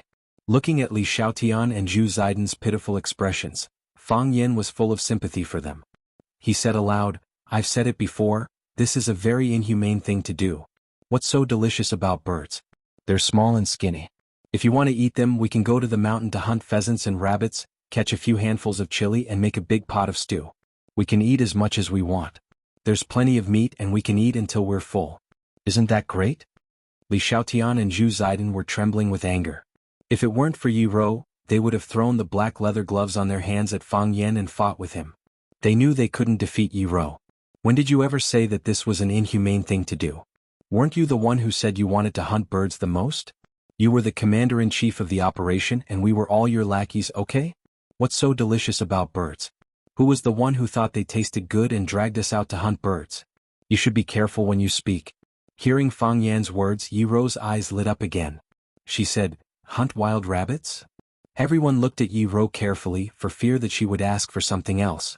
Li Xiaotian and the others didn't have to answer, but Fang Yen had to. After all, Yi Rou was his guest. He looked at Yi Rou with a smile and said, "Yes. Many pheasants and rabbits come out to play after it snows. The snow is too deep, so they are not as agile as before. Especially the rabbits whose legs are short, can't jump out of the snow holes once they fall into. We used to go up the mountain to catch them. After catching them, we can make dry-fried chicken or dry-fried rabbit with extra seasonings and chili. We eat them with a mouthful of wine and a piece of meat, sweating profusely. Can we catch them now?" Yi Rou pretended not to see the painful expressions of Li Xiaotian and Zhu Zaidan and asked. Fang Yen looked back at Li Xiaotian, Zhu Zaidan, and the others in a friendly manner and said, "It should be, okay?" Yi Rou waved her hand and said straightforwardly, "Let's go hunt wild rabbits." Therefore Li Xiaotian, Zhu Zaidan, and the others looked even more miserable. Li Xiaotian pulled Fang Yan's arm aside and said in a low voice, "Brother, please do us a favor and let us go. You went to pick up girls and we followed you. Besides, when we catch some wild chickens and hares later, Miss Yi will become soft-hearted and ask us to release all the wild animals. What will we eat then? I've only eaten 2 birds for the whole day. I'm so hungry after being tortured by you guys. You guys have fun, shall we go back first?" "I want to let you go, but as you can see, this matter is not up to me." Fang Yen smiled helplessly. "But I can promise you that I won't let go of any pheasants or hares that we catch later. If she dares to do such a thing again, I'll slap her." "How dare she?" Li Xiaotian stared at Fang Yen with disdain and said, "You have to be able to beat her first. You were beaten up by her, who would believe you? That was before. Now she's no match for me at all. When I'm in a bad mood, I drag her out and beat her up. She doesn't even dare to fight back. Hurry, tell the brothers to prepare and show this inexperienced girl the strength of our Swallow Fort Pretty Men team." Pretty Men team was the name of the bird hunting team led by Fang Yen. At that time, there was an idol drama called Meteor Garden that was very popular. They got inspiration from this drama, so they chose this name. Originally they wanted to copy the F4 group and call themselves F11. But as more and more members joined, they couldn't be F11 today and F12 tomorrow. That would be inconvenient for them to spread their fame. They had no choice but to change their name. The first 11 people who joined were pretty men, but those who joined later were not pretty men. It was not good for the unity of the team. "We really can't let them go this time," Li Xiaotian said worriedly. They had no sense of team honor at all. "We definitely won't let them go." "Then let's go," Li Xiaotian said, resigned to his fate. "I hope we didn't work for nothing this time." Ruan Jing, who was sent away by Fang Yen to get the lotus leaf chili sauce, returned. He raised the big bag in his hand excitedly and said, "I've brought everything you wanted. Where are the birds?" Fang Yen glanced at him and said embarrassedly, "Ruan Jing, please go back and get a pot." A rabbit and a chicken were cut into pieces and stir-fried in the big pot. Spices and handfuls of red chili were added. Then shredded ginger and scallions were sprinkled over. When the meat broth in the pot was bubbling, the lid was lifted and the chopsticks were used to eat. Hot and spicy, then a big mouthful of the shadaozi brewed by a small workshop in Swallow Fort. Even a god wouldn't trade that taste. Men always wanted to get beautiful women drunk when they met them. Li Xiaotian, Zhu Zaidan, and the others were no exception. However, Yi Rou's eyes became brighter and brighter as she drank, while Li Xiaotian, Zhu Zaidan, and the others became dumbfounded. Fang Yen didn't bother to remind them. He just ate the meat and drank the wine. When he was full, Li Xiaotian, Zhu Ziden, and the others had already fallen asleep in the snow. Ruan Jing looked at Yi Ro in surprise as if he had seen a ghost.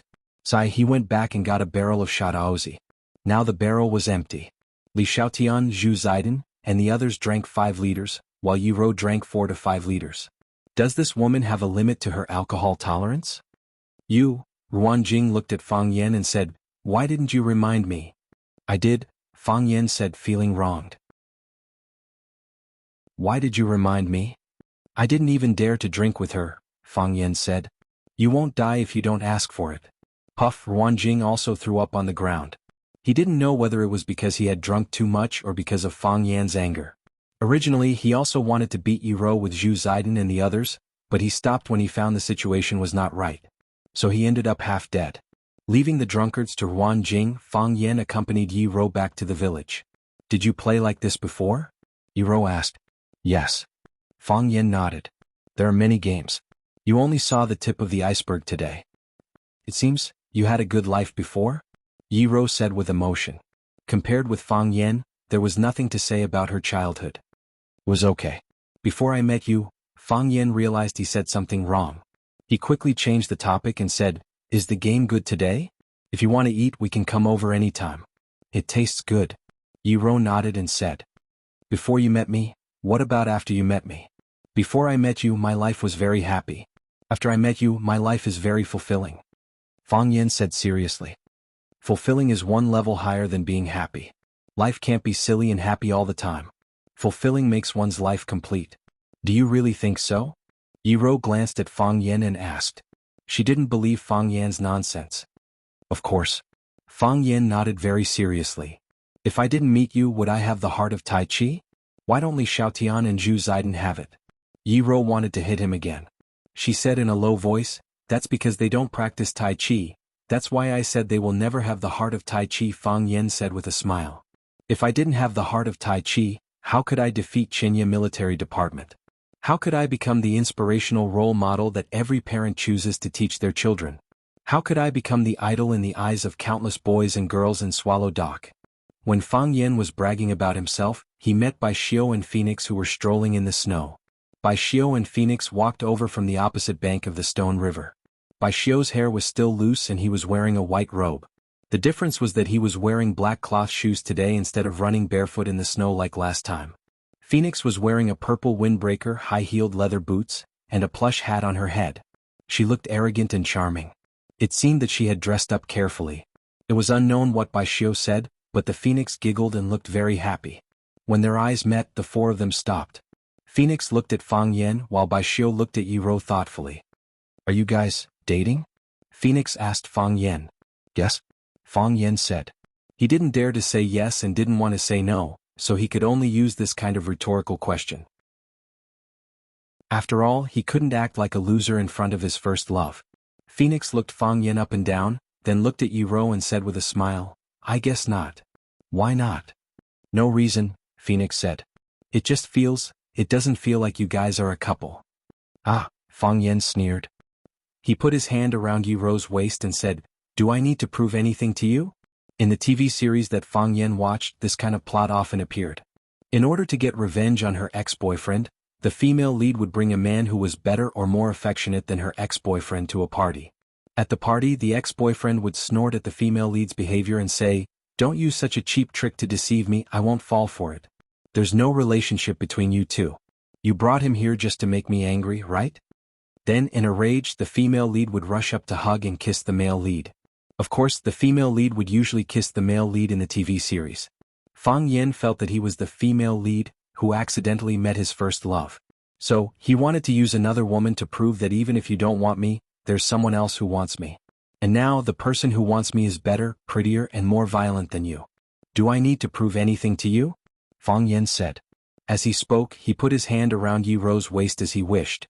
It had to be said that Yi Ro's waist was very thin. Of course, she was thin, so her waist was naturally not fat. The most important thing was that it felt very good. There was no excess fat and it wouldn't be shriveled into a pile of bones. Oily and smooth, soft and tender, among the women he had touched, she could be ranked in the top 3. Of course, Fang Yin had only touched 3 women in total. Why is my nose bleeding? What's going on? Chapter 340. A smear of bright red sprayed out. It was so unique and dazzling in the snow. When Fang Yin saw that his nose was bleeding, his body also flew up. He flew backward in the air, only then did he realize that he had been hit. Bang! His body fell heavily onto the ground, creating a V-shaped pit on the flat snowy ground. The snowflakes splashed and then returned to the snowy plain. Fang Yin stared blankly at the vast and lonely sky, thinking that the plot shouldn't have developed like this. According to the story extension in the TV series, Yi Ro should be slightly surprised and full of expectation at this moment. When he kissed her, her eyes widened and she fell into a state of stupor. Usually when this scene appeared, the picture would freeze and the story of the episode would end. Start singing and calling out subtitles. At the beginning of the next episode, the male lead would pull the female lead and run. They would run on a long bridge or a beautiful riverbank. They ran and ran until they were out of breath and could no longer run. The male and female protagonists lay on the railings or their knees, panting heavily. The female protagonist asked why they were doing this. The male protagonist impatiently asked, "What's wrong with me?" The female protagonist said, "What do you want?" The male protagonist said, "What do you want?" The female protagonist was very angry and turned to leave. The male protagonist did not try to hold her back. Why did she hit people? Fang Yin couldn't understand this question. You hit me in front of my first love and her boyfriend, don't you know it hurts my pride? You can't even bear to eat a bird, am I less than a bird? Phoenix's damned smile appeared in front of him. She crouched down and looked at Fang Yin who was lying in the snow and said, "Are you all right?" "What do you think?" Fang Yin said snappily. "I'm already like this. I'm injured both inside and out. Can I still get better?" "I'm sorry, I shouldn't have asked you that question," the Phoenix said apologetically. The question she was referring to was, "Are you guys on a date?" If she didn't ask, Fang Yin wouldn't have to deliberately prove anything to her. If Fang Yin didn't prove anything, he wouldn't have been beaten. Fang Yin felt as if someone had stabbed him in the chest again. Wouldn't such an apology be another slap in the face? He grimaced in pain and grabbed a snowball to wipe the blood off his nose. "What does this have to do with you?" Phoenix gave Fang Yin a strange look and said, "Is it not because I asked you that question, that you are lying here?" "Of course not." Fang Yin denied. "How could I be beaten just because you asked me a question? Is there such a barbaric and violent person in this world? Then why?" "Because I held her waist." "Aren't you a couple?" "It has nothing to do with whether we are a couple or not. It's just because I held her waist," Fang Yin said stubbornly. "Can't couples hug each other's waist?" "Who says that couples can hug each other's waist? I haven't even seen Bai Xiu hug your waist." Fang Yan's thought process was very contradictory, but the logic was very simple. "I was beaten not because we aren't a couple but because I held her waist. If that's the case, wouldn't it look better? Young people still care a lot about their dignity. So that's how it is." Phoenix squinted her eyes and smiled. She took out a handkerchief from her pocket and handed it to him. "Do you want me to wipe it for you?" "No need," Fang Yan said. "Your boyfriend will be jealous." "Then should I help you up?" "No need," Fang Yan said. "I want to lie here and calm down." "Then we'll go first," Phoenix said. "I won't see you out," Fang Yan said. He was lying in the snow. This position was quite comfortable.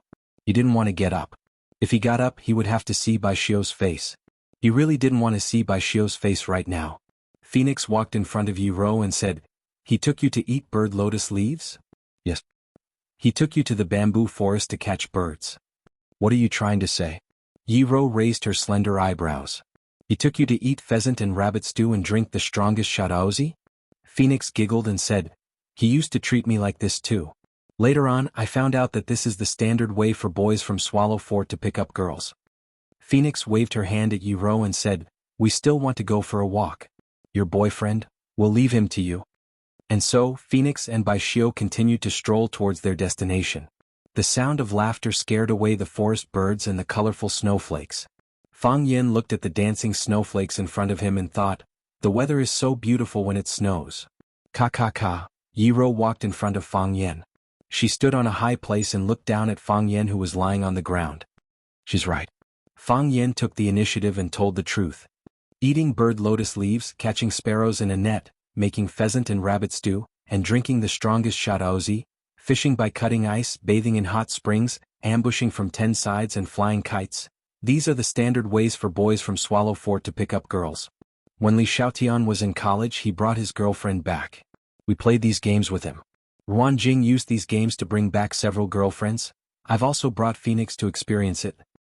Swallow Fort belongs to Yanjing, but it's far away from the bustling capital. We don't have an arcade to play games or a cinema to watch movies. We don't have a KTV to sing in or a bar to dance in. We only have these little games that we created, which we think are the best. When you like someone, you want to bring what you think is the best to her. Li Xiaotian was like that, so he brought his girlfriend to Swallow Fort. Later they broke up, and Li Xiaotian took us to the place where he kissed his girlfriend for the first time and drank for the whole afternoon. Although Ruan Jing looks ordinary, he's the Casanova among us. All the skills we know about chasing girls were taught by him. He knows what girls like, and he also knows what kind of feeling girls like, so he can bring back one girl after another that he likes. The girls in the city often go to bars, KTV, arcade, and cinema, so it's quite refreshing to experience the farm culture of Swallow Fort occasionally. Your brother Yi Fengxing is also a member of our team. He has always liked Bailey Lu's little sister, Bailey Lianxin, and has also tried to use these games to win the girl's heart. We don't know why, but he hasn't succeeded, maybe because he's too fat. We've been asking him to lose weight, but we didn't expect him to get fatter and fatter. At that time, the person I hated the most was you, and the person I liked the most was Phoenix. I liked her the first time I saw her. She came in her father's military car, wearing a little white dress. Standing in the middle of a group of soldiers, she was like a little princess being protected. She was very beautiful and also very arrogant. But her beauty and arrogance didn't repel people 1,000 miles away, and it was very easy for people to get close to her. She saw us peeping at her from a distance, but she wasn't angry. She even waved at us and said, "Do you want to eat chocolate with me?" You see, she conquered all of us with one sentence. She's obviously the same age as us, but everyone is willing to listen to her. When you're in a bad mood, she can tell at a glance and she will chat with you. After a while, you'll find that you've already forgotten why you were in a bad mood just now. When you're injured, she will rush to treat you. She's very good at bandaging. It's said that her mother is a doctor in the military hospital, and she learned bandaging skills from her mother since she was young. She was also very generous. She often gave us good food that we had never seen before. She even gave us all kinds of guns, bows and arrows, as well as the good cigarettes that people gave to her father and the good wine that her grandfather kept in his private collection. She treated us very well. The weather was cold and the snow was extremely warm. Fang Yen was lost in some kind of thoughts, and he didn't even notice the change in Yi Ro's eyes. At that time, I often fought with people. I also often fought with you. Every time I was injured or defeated by you, I would go to her for help to treat. Even sometimes when I won, I would try to find some wounds on my body. That way I could listen to her comforting words and watch her bandage me. She was never impatient, and I also think that was the happiest time of my life. I wasn't the only one who liked her. Bai Xiu liked her, Bailey Lu liked her, and Yi Fengxing used to like her. A group of boys around us all liked her. So the competition was particularly fierce, and each of us exhausted our efforts and used all our means. For us at that time, it might be the most important thing in our lives. Fang Yen felt a little sour in his nose, and his chest was depressed and uncomfortable. He was lying on the snow, and in addition to the thin layer of clothes on his body, there were only the tiny snowflakes and the distant sky on his body. However, Fang Yen just felt very uncomfortable in his heart, as if something was going to tear his chest and break out of his body. He wouldn't understand that it was an emotion. That emotion had a very common name: lovelorn. For a teenager, being lovelorn might be an important thing that would affect his life. At that time, Fang Yen didn't know how to release this kind of negative emotion because with his character, he would only bury it deep in his heart and pretend that nothing had happened. But today it jumped out without any warning. It was honest under the sky, in the snow, and under the gaze of Yi Ro. Chapter 341. He always talked about the things he was afraid of in a joking tone and always did the things he cared about in a free and easy manner. However, that was just a thin and fragile disguise. It was like the sugar coating on the outside of a pill. The sugar coating melted in the mouth, and then there was the deep bitterness that made people's hair stand on end and tremble, as if the bitterness had reached the depths of the soul. Everyone thought that Fang Yen was a happy person, and Yi Ro was no exception. In Yi Ro's eyes, her opponent of many years was playful, funny, persistent, patient, despicable, diligent, shameless, unwilling to suffer losses, and desperate to take advantage of others. Fang Yan was the most peculiar and elusive person she had ever met. If he had the impulse to write books such as On 32 Ways of Being Cheap, cheap is a life attitude, Fang Yan's view of cheap, do you want to be a cheap person? Do you want to be a cheap person? Books like Wuxia Self-Cultivation of the Cheap God would definitely sell well and lead to a trend. Sometimes Yi Ro even thought that Fang Yixing, a gentle and old-fashioned bookworm, and Lu Wan, a well-educated and well-mannered hostess, how could they have such an unusual child? However, today Fang Yan had subverted all Yi Ro's understanding of him. Proud, pure, playful, sensitive, and childishness. He lay motionless in the snow, his eyes sorrowful as he looked at the empty sky. Filled with emotion, he narrated the process of him and the phoenix getting to know each other. Even though the years were ruthless, she could still hear the unwillingness hidden in his words. Every teenager thought he was the best teenager. Why did she choose someone else instead of him? Every teenager thought he was the most trustworthy teenager. Why did she fall in love with someone else but give up him? Yi Ro's little face slightly twisted and her eyebrows wrinkled, as if her mood also became sad. She wanted to say something but she didn't say anything in the end. Fang Yan was lying down and she was standing up. She looked down at the changes in his emotions and the faint red light in the corner of his eyes. I just want to treat you to a meal, Fang Yan said. It was the most sumptuous way I thought I could think of. I didn't think so much. I never thought that because I invited Phoenix and Li Xiaoyan's girlfriends, I wouldn't be able to bring you here. If that's the reason you want to beat me up, let's begin. What is fishing through ice? Yi Ro asked. Asking this question made her feel relaxed, and even the annoyance between her eyebrows was relieved. These questions were really suffocating her. What? Fang Yan widened his eyes and stared at Yi Ro. He felt that he couldn't keep up with Yi Ro's thoughts. It was too exciting. And the ambush from all sides, what's that? Bathing in a hot spring, flying a kite, are these more fun than catching birds in the bamboo forest? Yi Ro continued to ask. Yi Ro was very dissatisfied with Fang Yan's silence. She said, can't you bring people to play these games? If you don't want to say it, Yi Fengxing should know, right? You're not angry at all? Fang Yan asked. Angry? Why should I be angry? Yi Ro asked. What Phoenix said, what does it have to do with me? Yi Ro asked back. But you hit my nose, Fang Yan said. Didn't you hit my nose because you were angry? I hit your nose because I was angry. Yi Ro raised her slender eyebrows out of habit again, and explained very seriously, your nose is bleeding and my anger is gone. What happened after that? What happened after that? Fang Yan couldn't help grinning. Yes, what happened after that? Phoenix misunderstood that he took Yi Ro to catch birds in the bamboo forest to eat and drink shadatsi with these standard tricks to pick up girls, but she didn't know that Yi Ro didn't have such ideas at all. Yi Ro simply thought it was fun to catch birds in the bamboo forest. She simply thought that the pheasant and hare stew were delicious. She just thought that shadatsi was delicious. Shadatsi, which had been frozen for a while, was even better. The liquid was cold, but the alcohol's clarity made people's bodies burn. The feeling of ice and fire kept hitting the mouth and stomach buds, as well as every inch of muscles and skin, giving people a feeling of madness and tearing that they had never experienced before. That was all. What did it have to do with love between men and women? How could such a proud woman like Yi Ro fall in love with a man like him? As she said, she was angry because Fang Yan touched her waist. She punched Fang Yan, and when she saw Fang Yan's nose was bleeding, her anger disappeared. Just like before, when Fang Yan offended her and she hit Fang Yan, this punch was no different from the punch before. Just because Fang Yan did something wrong, this was Fang Yan's punishment. As for the words spoken by the phoenix wanted to incite a conflict and emotional rift between the two of them. This was truly a huge joke. Without feelings, how could there be conflict? No love. Where was the crack? Phoenix spent a lot of effort only to do such a useless thing. It was really ridiculous. Fang Yan laughed loudly and his mouth was full of laughter.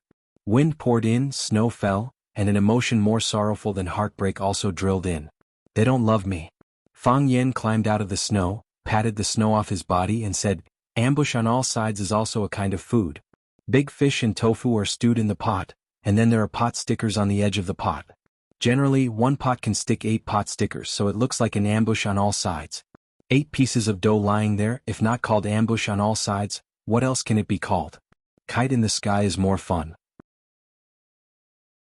Make a big kite, tie it to the kite, and jump down from the back of the mountain.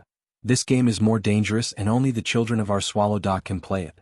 Children from other places can't learn it at all. If they jump down they will probably die. The most fun is to soak wine in the hot spring. You lie in the hot spring in the middle of the snow, and soak the plum wine in the spring. When you want to drink it, you will find that the temperature of the plum wine is just right, and I heard that this way of drinking is very nutritious. Fang Yan took Yi Ro out from the Yi family, so he naturally had the responsibility to send her back. They talked and laughed as they walked to the Yi family's mansion. Most of the time, it was Fang Yan who talked and explained the various games he mentioned. Yi Ro listened quietly, and from time to time she asked a very technical question. When they passed by the Pebble River, the children who were skating on the river had disappeared. It seemed that they were tired of this game and went to find a new world that belonged to them. There were simply too many fun things to do in the snowy lands of the north. Yi Fengxing just came out of the courtyard and saw Fang Yan and Yi Ro, who were talking and laughing. His face was full of shock. He secretly gave a thumbs up to Fang Yan, then looked at Yi Ro and said in an ingratiating manner, "Sis, I heard that you went to hunt birds today?" Yi Ro glanced at Yi Fengxing and said, "How did you know?" "Hey, how could I not know about the activities of our Pretty Boys team? No matter what, I'm the spokesperson of the Pretty Boys team. Ruan Jing called me and said that you drank them all by yourself and also scolded me for not telling them in advance. See, I was just about to go over and teach them a lesson. My sister is giving them face by drinking with them. What else can they be dissatisfied with?" Yi Fengxing looked at Yi Ro, then looked at Fang Yan and said, Is it time for the farewell scene? This is the highlight. You guys chat, I'm leaving first." After saying that, he twisted his plump butt and rushed into the snowstorm. After the day's activities ended, it was necessary to make a conclusion. Originally, Fang Yan had already thought of the farewell words, and there was even a hug scene. However, the bastard Yi Fengxing exposed them on the spot, so both of them were a little embarrassed. Fang Yan wanted to say something but stopped. After hesitating for a while, he said, "Let's go back." Yi Ro glanced at Fang Yan and said, "Thank you." She turned around and left, neat and tidy. Fang Yan stood at the Yi family's gate for a while, then he also turned around and walked in the direction of the Fang family. Today's interaction with Yi Ro could be considered satisfactory. The hatred between the two was resolved, the distance between them was shortened, and he even treated her to a sumptuous meal. However, he didn't know why, but he felt a trace of regret in his heart. He kept feeling that something was missing. What was it that was missing? Fang Yan thought hard and finally figured it out. He forgot to ask Yi Ro about the problems he encountered when practicing the art of Tai Chi. It seemed that he had to make another appointment tomorrow. At most, he would treat her to an ambush from all sides. Based on today's experience, she was quite easy to bribe. Yi Ro walked straight into the warm room in the backyard without being stained by the snow. After the arrival of winter, she lived in the warm room to accompany the elder ancestor. The elder ancestor was sitting on the pit and taking a nap. Seeing Yi Ro coming back, he squinted his eyes and smiled, saying, "Did you have fun with the boy from the Fang family?" "No," Yi Ro said. In front of her elder ancestor, she didn't need to hide anything. She couldn't hide it either. "What's wrong?" The elder ancestor became energetic and sat up a little. He asked, "How did that boy bully you?" "He can't beat you, so he can't bully you even if he wants to." She had lived for too long and nothing was new. She had to find some fun. It was also a good way to kill time to understand the emotional state of the younger generation. Therefore, the elder ancestor was very active in these things. "He is an idiot," Yi Ro said with anger in her eyes. It could be seen that she was really angry. Chapter 342. Old Ancestor also knew that Yi Ro was really angry. Because when she was angry, and when she was not angry, she was not angry. She disliked disguise and hiding the most, so she didn't need to do this kind of boring thing. Seeing that Yi Ro was angry, Old Ancestor felt it was more interesting. She patted the place next to her and said, "Come on, tell me why that guy is an idiot." Yi Ro hesitated and didn't know whether she should tell the reason why she was angry. Old Ancestor was a little unhappy and said, "You have no conscience. How do I usually treat you? Why do you treat me like this? Can't you even listen to my words?" Yi Ro had to sit next to Old Ancestor and told some of the things she and Fang Yan experienced when they went out. Old Ancestor laughed and said, "This guy is really an idiot. It's appropriate to call him an idiot. What a stupid thing he did.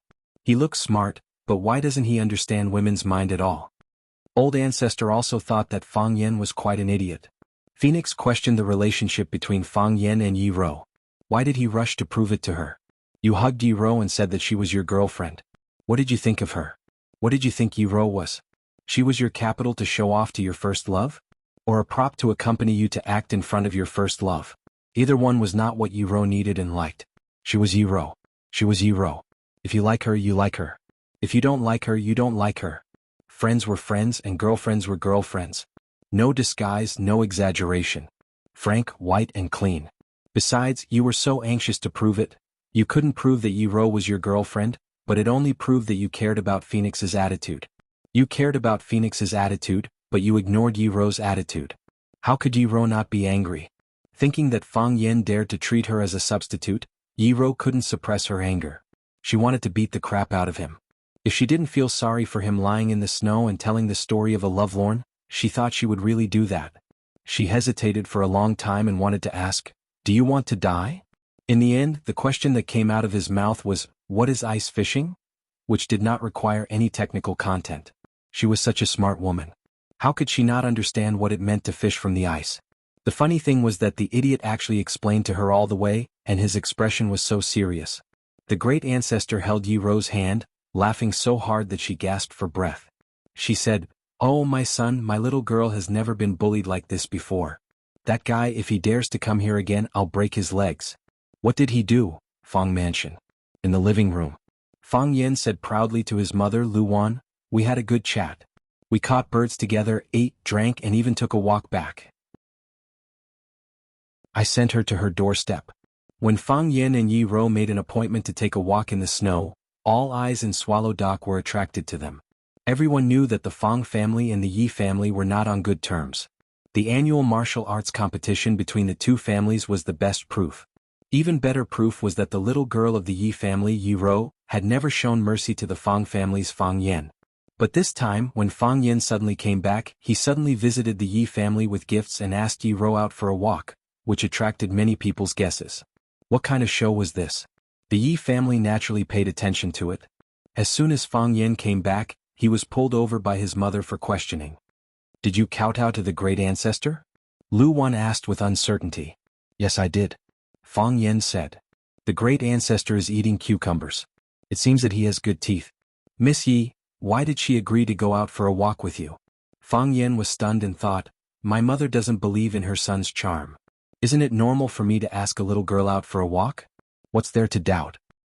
Maybe it's because we have a good relationship," Fang Yen said. "She's beaten me up for so many years.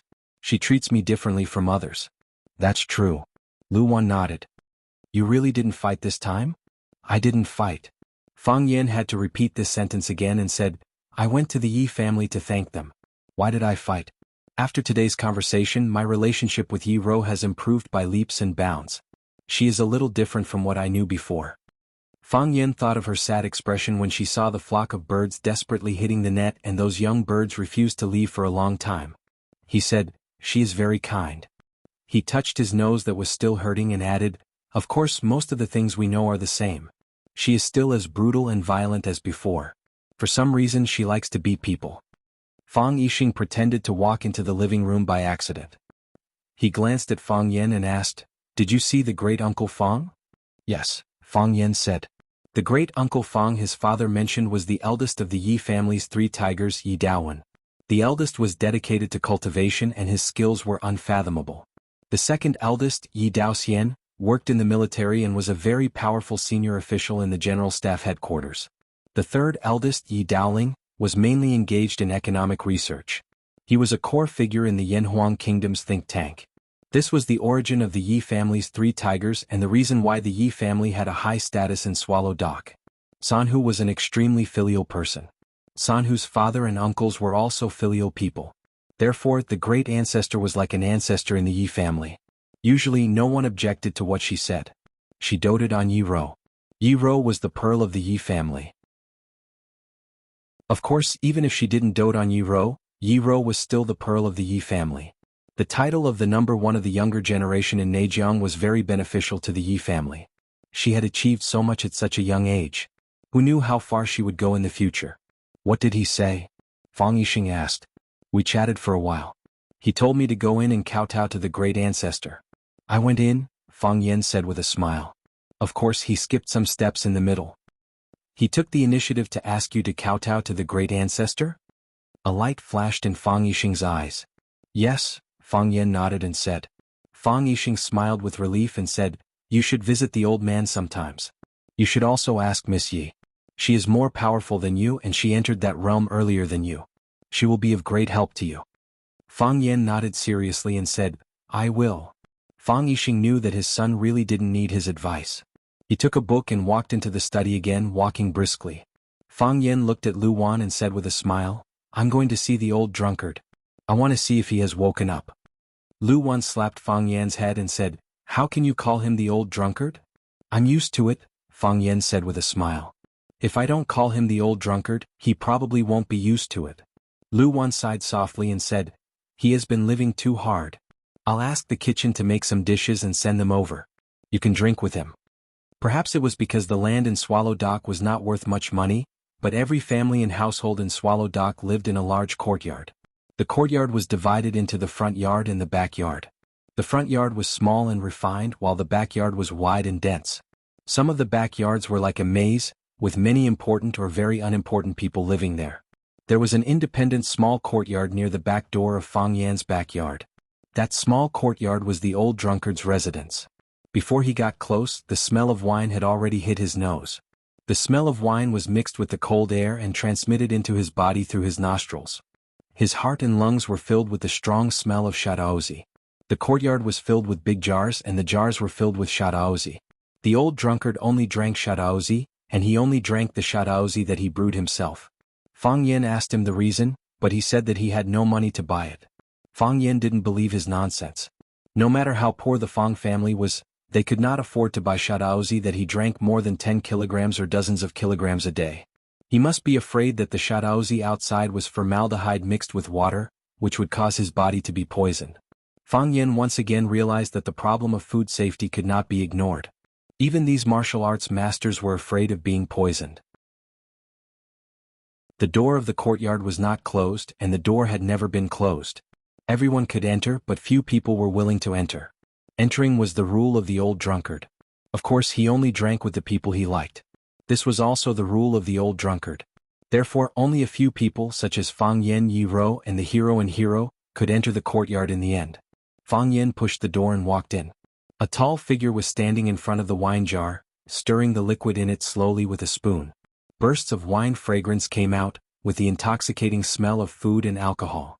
The man was wearing a loose robe of indistinguishable color, and his long hair was loose on his shoulders.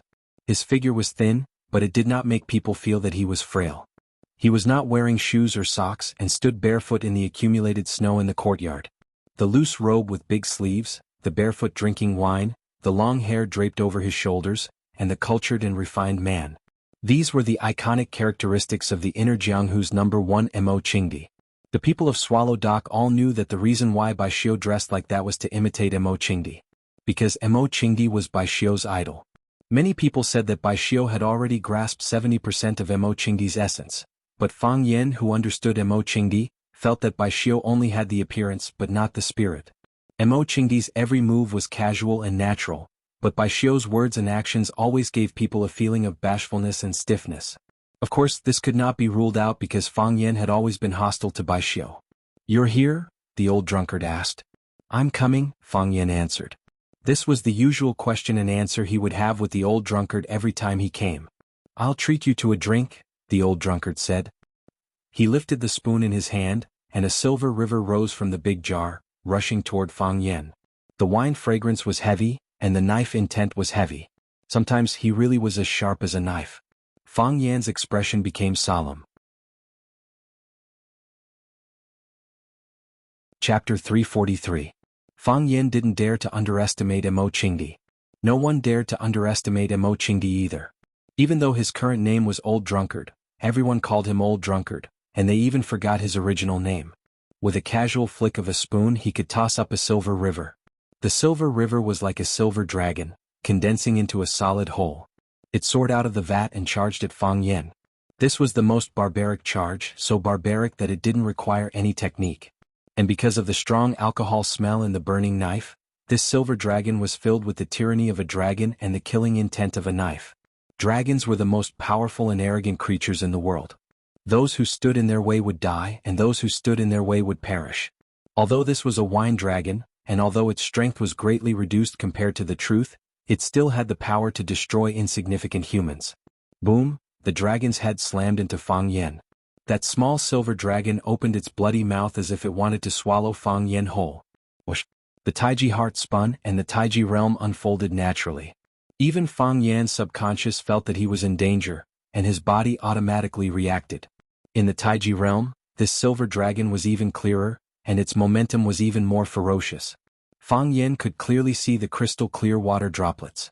These countless violent water droplets formed this water dragon, singing a passionate battle song, baring its fangs and brandishing its claws in preparation for battle. Fang Yan stretched out a finger. That finger didn't block the dragon's head, because the impact of the dragon's head would fracture or break his finger. His finger pointed at the dragon's spine in the middle of the dragon's body. The rebound force of the dragon's spine was astonishing, almost bouncing off his finger. Fang Yan was very stubborn, and forcibly pierced a large hole in the dragon's spine. Slashing the dragon's spine. Hit the snake where it hurts, slashing the dragon's spine. Bang! The silver dragon split into two, and the energy in the middle was no longer connected. It couldn't support the entire silver dragon, and the dragon's body exploded. As the rain fell, Fang Yan opened his mouth and drank the wine that splashed over. Good wine, Fang Yan praised loudly. Everything has been removed, only wine and poetry remain. How can you drink without a vessel? Mo Qingdi raised his hand and slapped the vat. The wine vat that was half the height of a man under his feet was lifted off the ground and smashed towards Fang Yan.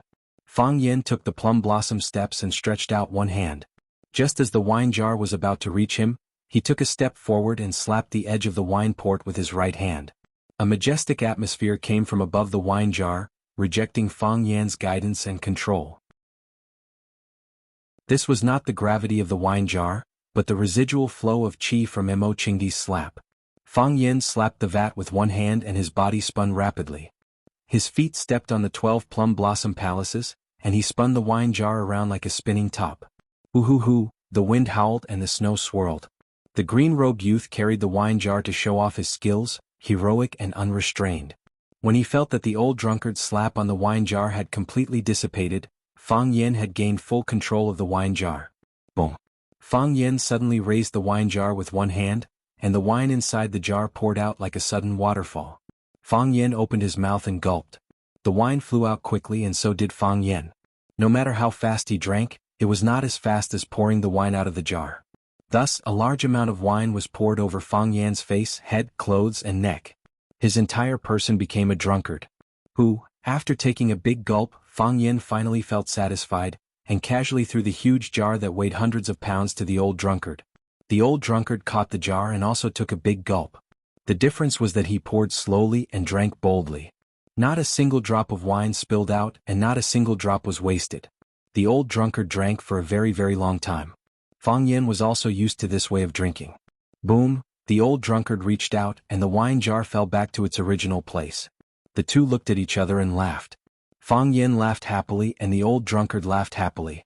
In one's life, having 2 or 3 bosom friends accompany you to drink and eat with you was the greatest joy. The stray cat in the corner was scared away, and the rat that stole the wine was startled. Even the fluttering snowflakes didn't dare to get close to him. From point to line, is this the evolved heart of Tai Chi? The old drunkard didn't look at Fang Yan and turned to walk back to the hut. He conveniently picked up a wine gourd from a corner, and after drinking a mouthful, he sat down on the deck chair under the eaves. The deck chair was made of bamboo, and because of excessive friction, its original color could no longer be seen. However, the body of the chair was shiny, and it gave off an oily brilliance. It's not bad, right? Fang Yan said proudly. Before he had the heart of Tai Chi, mountains were still mountains and water was still water. In front of him was a green mountain and that was a green mountain. However, with the heart of Tai Chi, mountains weren't just mountains but forests, rivers, rugged rocks, flowers blooming, birds chirping, tigers roaring, and dragons roaring. That was the state Fang Yan was in before he ran away, and the old drunkard was very familiar with this. In the Battle of One Sword Peak, the life and death battle between Fang Yan and the Japanese sword god, the heart of Tai Chi changed again at the critical moment. If it was still a mountain, the forests and rivers he saw would become pictographic lines. The rugged rocks were the lines, and the flowers blooming and birds chirping were also the lines. The lines were dynamic, like an electronic map, from the beginning to the end, allowing Fang Yan to clearly see the process of flowers blooming and withering. This was the upgraded heart of Tai Chi. The heart of Tai Chi had already developed to this stage. What was the next change? What would the next step of its upgrade be? Fang Yan didn't know. My heart of Tai Chi has improved, but my drinking capacity hasn't. The old drunkard took another sip of wine and said aloud. He could go without food for 3 days now, but he couldn't go without wine for a day. His heart was trapped in a mental barrier, and his life was unbearable, which made him look very sad. It depends on who I'm competing with, Fang Yan said. Of course I can't compare with you and Yi Ro, but compared with those people outside, I'm also a general who always wins in drinking. It was impossible for the old drunkard to entertain him, so he ran into the house alone, found a 4-legged stool, and put it next to the old drunkard. The two sat under the eaves, drinking, admiring the snow, and talking about Fang Yan's heart of Tai Chi. You're ahead of us, the old drunkard said softly. If he didn't quickly put his voice into his ears, it was very likely to be blown away by the wind. My heart of Tai Chi is a wasteland, like a barren land. Not even a blade of grass grows, withered and cracked. The cracks are like mocking smiling faces. Apart from receiving mockery and despair, there is nothing to be gained. What you've experienced is something I've never experienced, and in the Fang family, there are only 2 people who can have the heart of Tai Chi. I don't have any experience to teach you, so you can only rely on yourself to explore. It's very difficult and dangerous. But I'm not worried about you at all. You think I'm talented? Fang Yan said with a smile. I mean, you're really lucky, the old drunkard said. After being beaten for 10 years, you were actually able to comprehend the heart of Tai Chi because of the sudden upgrade of the heart of Tai Chi. Such a humiliating thing like skipping class and running away became the object of praise and praised by countless people after coming back. They said that you've taken a different path. It really makes me blush to hear it. Fang Yan chuckled. No matter how the old drunkard attacked him, he felt that it was a compliment. Their relationship was like that of a teacher and a friend, and there were almost no secrets between them. Luck is also a kind of strength, Fang Yan said with a smile. Even the Japanese sword god was defeated by me. Who dares to say that I'm not strong enough?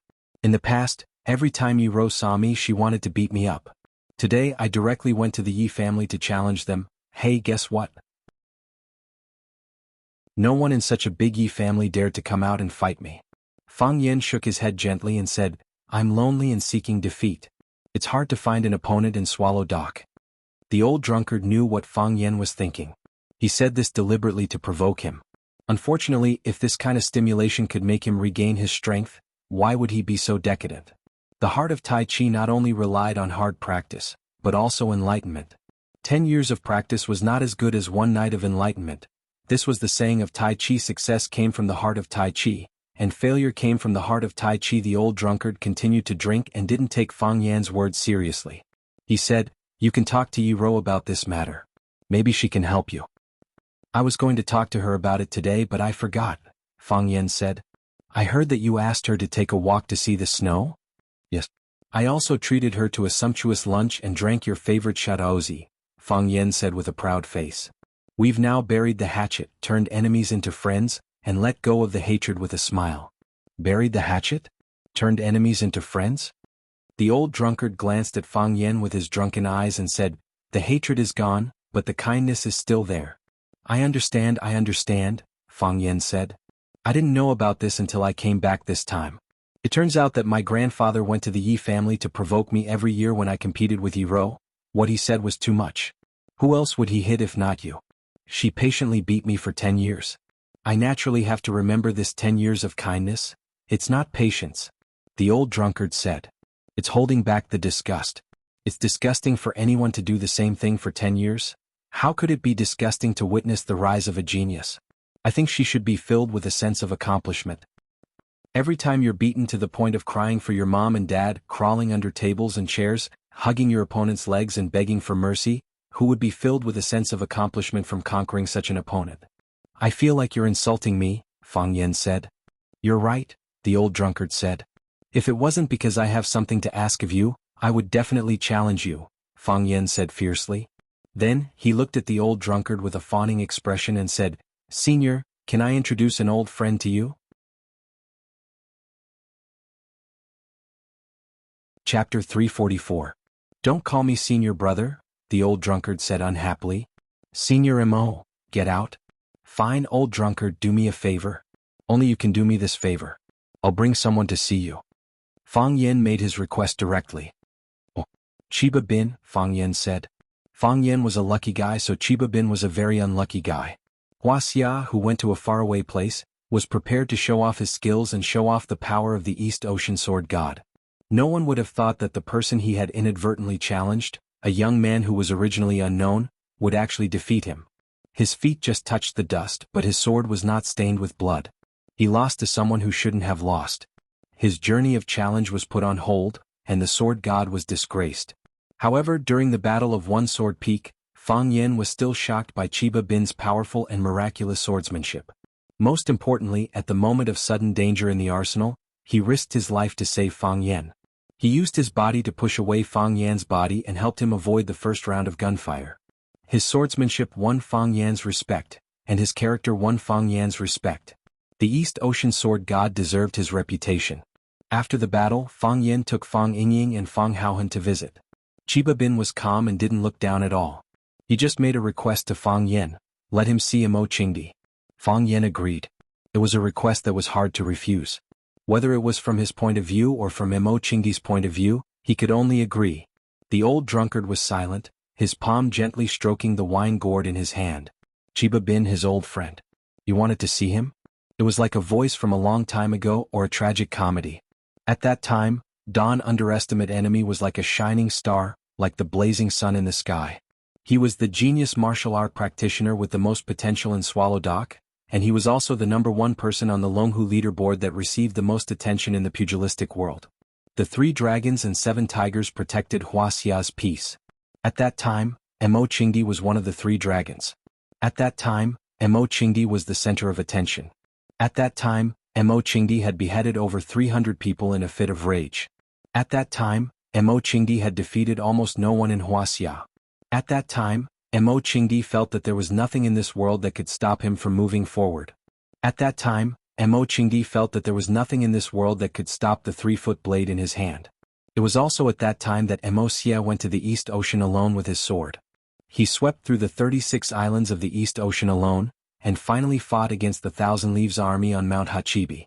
Don't underestimate the enemy is Huaxia's Azure Dragon, and the Ministry of War is the East Ocean's new sword god. The 2 of them battled for a day and a night, but it was hard to determine the victor. Qinya was not convinced and wanted to fight again. Mo Qingdi only replied with one word, childish. At that time, Mo Qingdi could call the East Ocean Sword God childish without any scruples. It was also because of that word that Qinya came to his senses and knew that he had lost.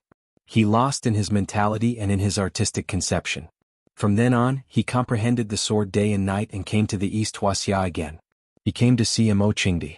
He wanted to repeat the great battle of the past. To put a complete end to the entanglement between them. Fang Yen looked at the old drunkard and said in a deep voice, "In fact, I hope you refuse.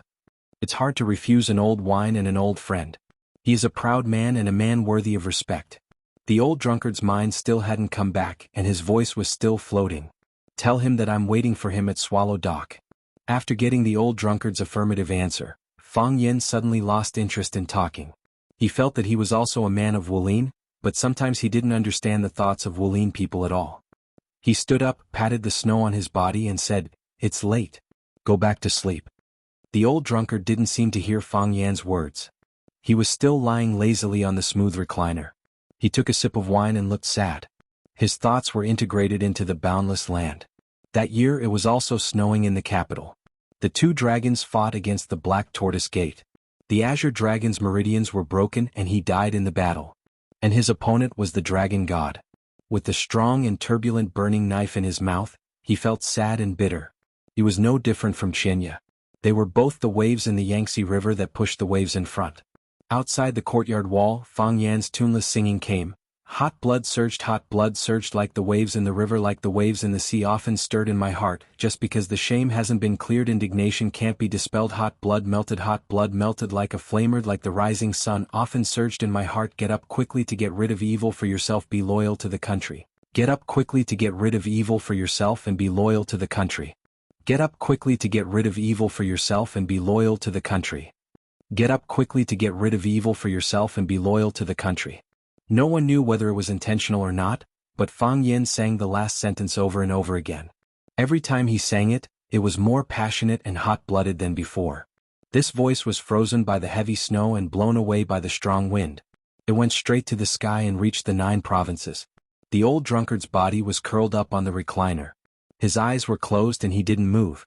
Once again he was drunk and passed out. Every day was a new day. Every time he opened his eyes, there would be a surprise. When Fang Yin opened his eyes, he saw Fang Yingying's fat face right in front of him. He resisted the urge to punch him and said angrily, "Can you please brush your teeth the next time you wake up? Don't you know that your tone is very heavy?" "Junior Marshal Uncle, did you go for a walk with Miss Yi yesterday?" Fang Yingying asked with a surprised expression. This surprised expression was very good. It showed that he was surprised about this matter and also expressed his infinite admiration for Junior Marshal Uncle Fang Yin. Acting was really a technical job. So what? Fang Yin felt that Fang Yingying's face was a little more amiable. Isn't this a very normal thing? You can't say that. Other than Junior Marshal Uncle, who else in Swallow Dock is qualified to go for a walk with Miss Yi? We've been in Swallow Dock for so many years, but we've never heard of Miss Yi going for a walk with a man hand in hand. Fang Yingying said with a proud expression. Yesterday Fang Haohan and I went to the city to buy some New Year's goods.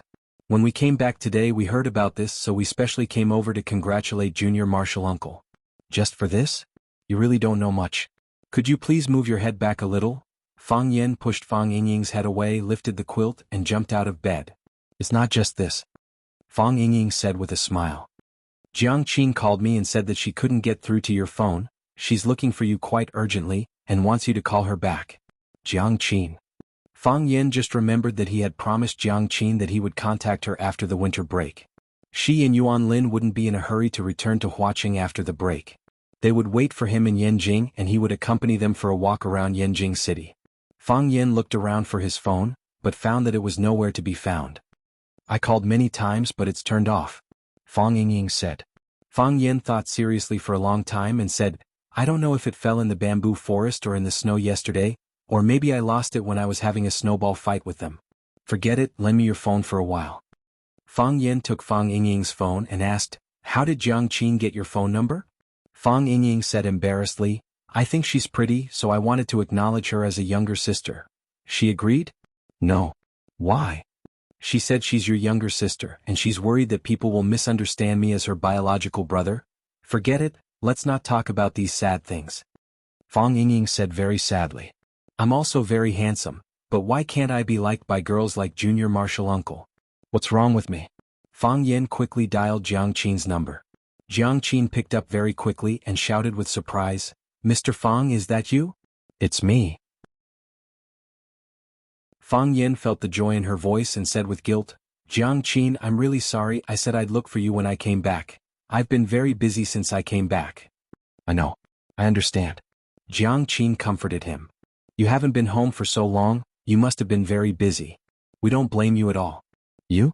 You and Yuan Lin? Yes. Didn't we agree on it? We'll wait for you at school after the holidays. Do you have time now? Yes. Fang Yin said. Although he was avoiding Jiang Qin and Yuan Lin a bit, and felt that the way these two girls looked at him wasn't quite right. But in his eyes they were just two kids. They came to Yanjing from the faraway Huaqing to study, and as an elder, he had the responsibility to take care of them on behalf of their parents. Where are you? I'll go find you. Really? When are you coming? Jiang Qin asked excitedly. Yuan Lin's cheering voice came from the other side of the phone. Let's go now. Fang Yin calculated the time and said, Let's have lunch together at noon. Okay. Yuan Lin and I will wait for you at school. Call me when you're almost there and we'll pick you up at the school gate. See you later. Fang Yin said. After hanging up the phone, Fang Yin saw Fang Yingying looking at him pitifully. Hero, lend me your phone for a day. I'll return it after I buy a new one. Fang Yin directly put Fang Yingying's phone into his pocket. No problem, no problem. Junior Marshal Uncle, you can use it whenever you want, it doesn't matter how long you use it. Junior Marshal Uncle, actually I don't have any plans today. Fang Yingying looked at Fang Yin with a face full of smiles, his meaning was quite obvious. You don't have any plans? Fang Yin thought for a moment and said, Then you can sweep the snow at home. Sweep the snow in the front and backyard so it's not inconvenient to walk.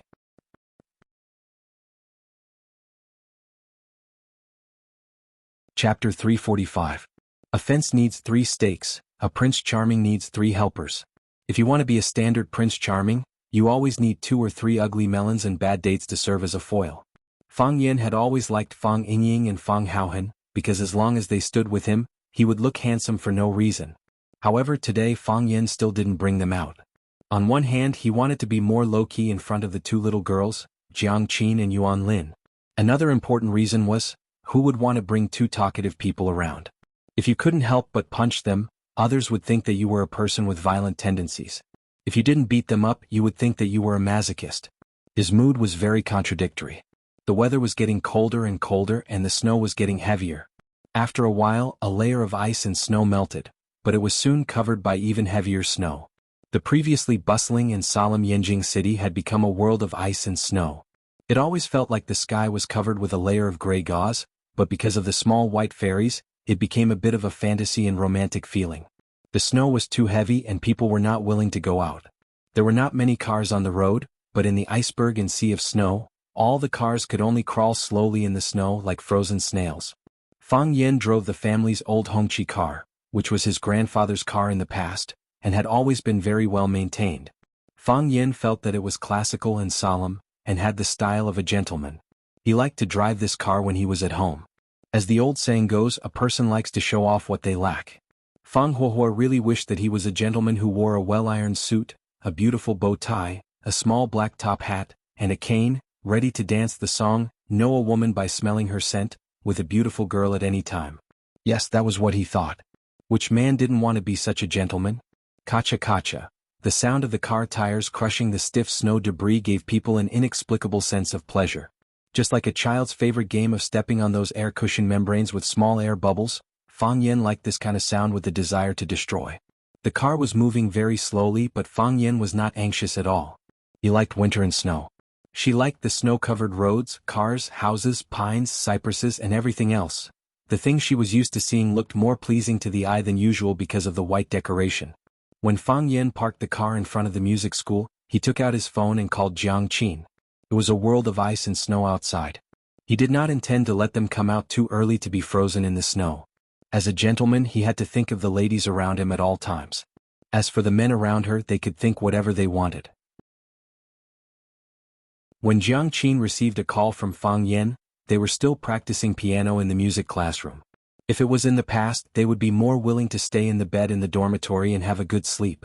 It was a world of ice and snow outside, and they were lying on the big bed in the dormitory, reading Bunyong Gulong or Lu Xiaohui's novels, or watching a few rural love stories on the iPad.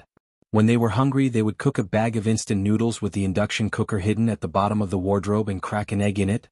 These days were like the days in heaven. But today the 2 of them could not lie down. Thinking that Mr. Fang would be coming soon, the 2 girls got up early, washed their faces and teeth, ran to the 3rd cafeteria of the restaurant for a sumptuous breakfast, and then began to choose clothes and dress up. Young girls casually wiped their faces with a few handfuls of natural beauty. After a few minutes, the 2 of them found that there was nothing to do. They could not stay in the dormitory anymore. They wanted to call and ask where Fang Yin was, but they were worried that this would make Mr. Fang think that they were too impatient and did not have a girl's modesty. The 2 of them discussed it and thought that if they happened to be practicing piano in the classroom when they received a call from Mr. Fang Yin, Mr. Fang would think that they were 2 diligent and beautiful girls. So, the 2 of them wrapped themselves in scarves and rushed to the piano room in the wind and snow. So, the phone rang in the piano room premeditatedly. Yuan Lin was playing piano, and Jiang Qin was holding the mobile phone and playing games absent-mindedly. The mobile phone in her hand suddenly rang sharply, which startled Jiang Qin. She was worried that she had ignored Fang Yan's call, so she deliberately set the ringtone to the maximum. Mr. Fang called. Jiang Qin shouted happily. Yuan Lin also ran over happily and said, "That's great, they're finally here." Jiang Qin made a shushing gesture and said, "Quickly sit back and play piano. If you don't play piano, how will Mr. Fang know that we are practicing piano?" "That's true." Yuan Lin quickly ran back to the piano and played the Blue Danube, that she had not finished playing just now. When Yuan Lin's piano was in the right state, Jiang Qin then picked up the phone and said with a smile, "Mr. Fang, you are here. I'm sorry, I was practicing piano with Yuan Lin in the piano room and did not hear the phone. Good performance, it seems that you 2 are very diligent." Fang Yin indeed expressed his approval for their bitter winter practice. "I am now at the gate of your school. Have you finished practicing? Do you want me to wait for you? No need. We're going out now, Jiang Qin said while suppressing her joy. Then see you in a bit, Fang Yan said. See you in a bit, Jiang Qin said.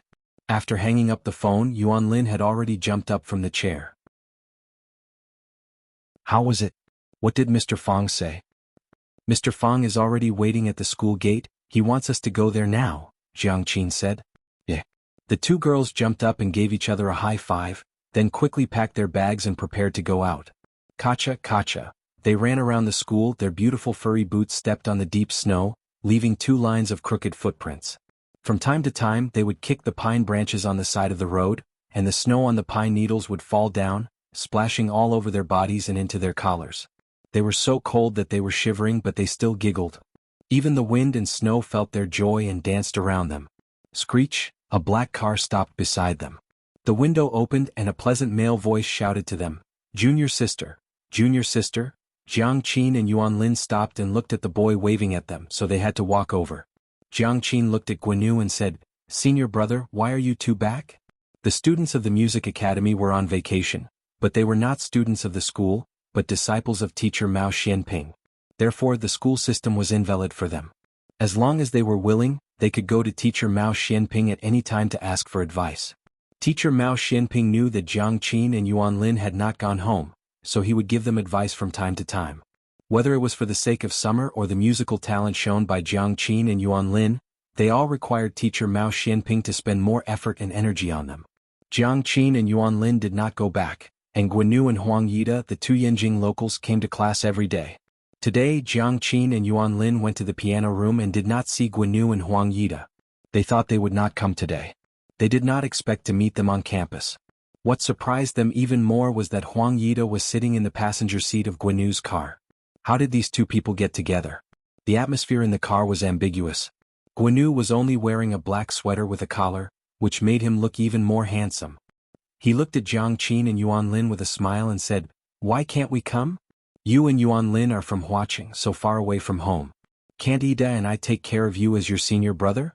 If we don't do anything, I'm afraid we can't explain it to teacher Mao. You two have been practicing too hard these days. Ida and I have discussed it and decided to take you out to play today.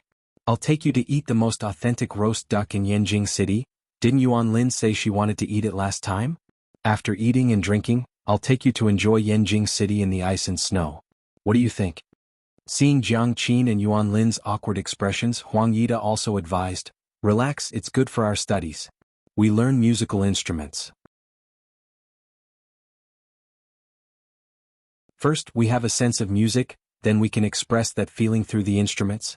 This is relaxing and also looking for inspiration. Jiang Qin said apologetically, 2 senior brothers, thank you for your kindness. But today is really not suitable, we already have an appointment. An appointment?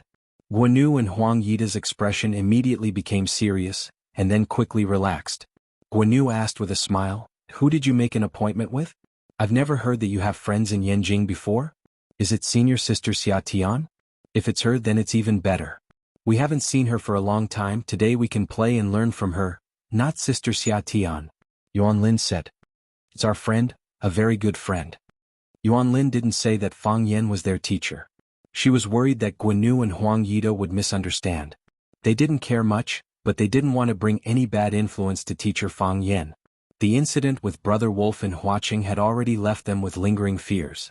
Especially Jiang Qin, because after the photos of her dancing with teacher Fang Yan were exposed, it caused many media in Huaqing to criticize Fang Yan. Even her mother was worried that there was some unspeakable secret between her and her teacher, so she chased teacher Fang Yan out of the small courtyard. A very good friend? Huang Yida squinted his eyes and smiled. That's even better. Your friends are also our friends. Since you're in Yanjing City, let us, the hosts, treat you to a meal?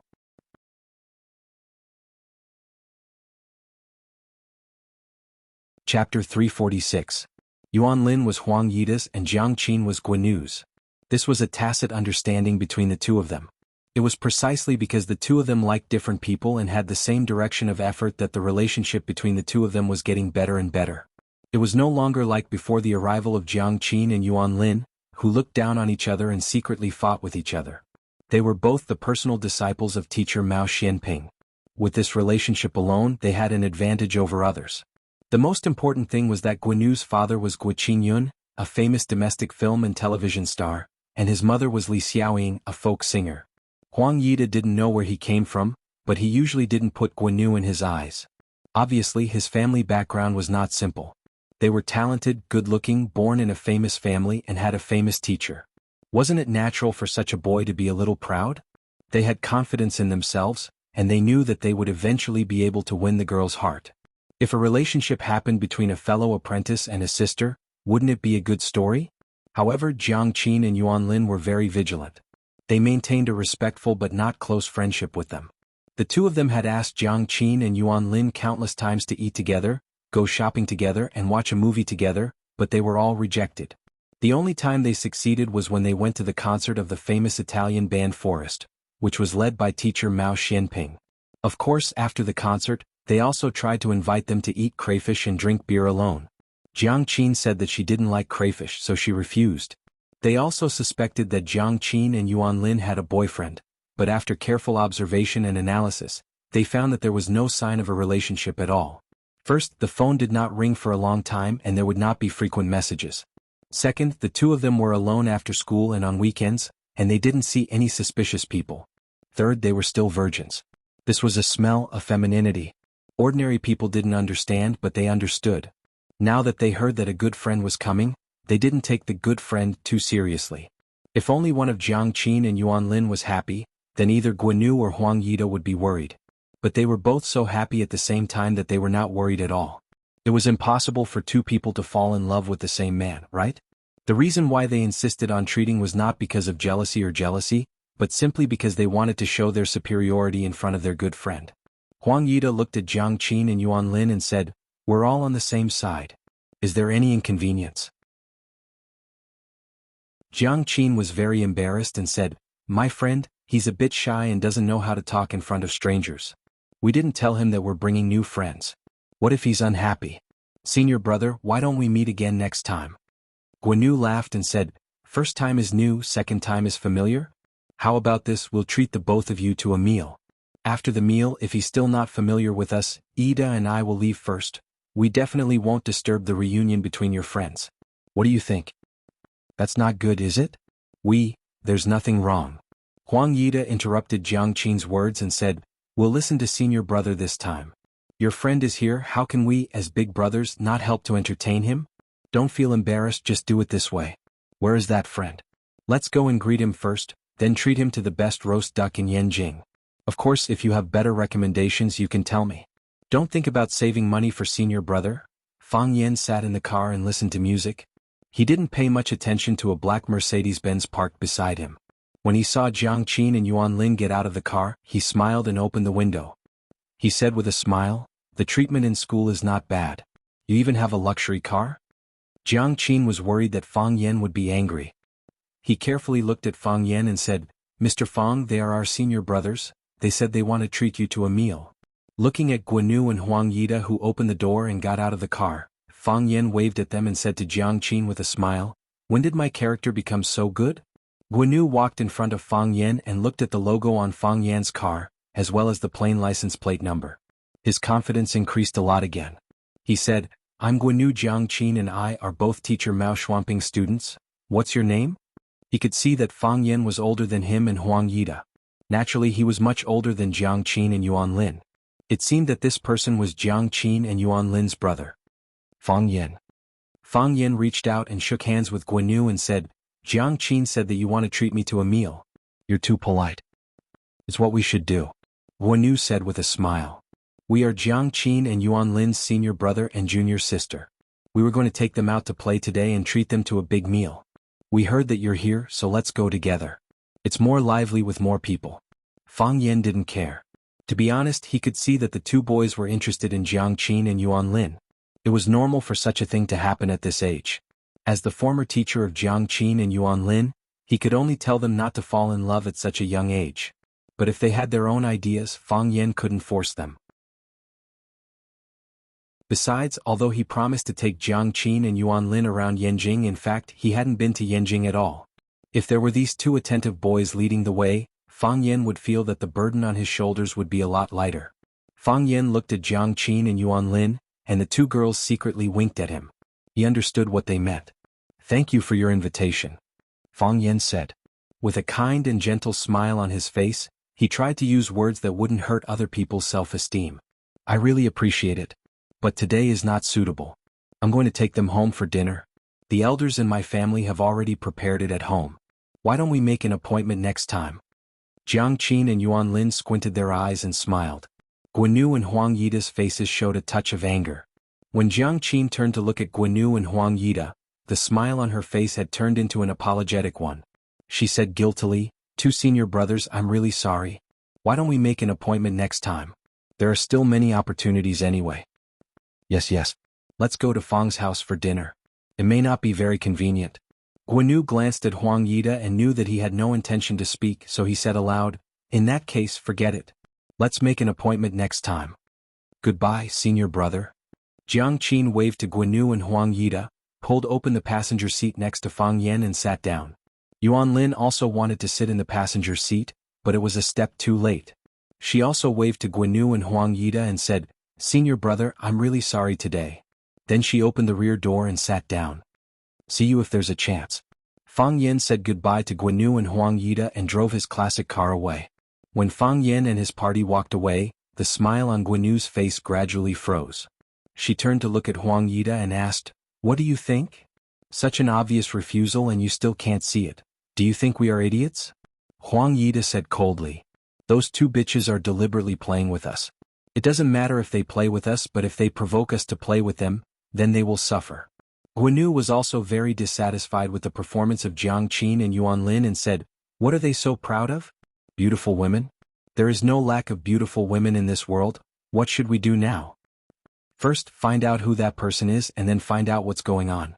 "What do you mean?" "Anyway, we have nothing to do today. Let's go out for a walk," Huang Yida said. Guanu laughed and said, "That's true. Let's go out for a walk. I really haven't had a good look at Yanjing City after it snowed."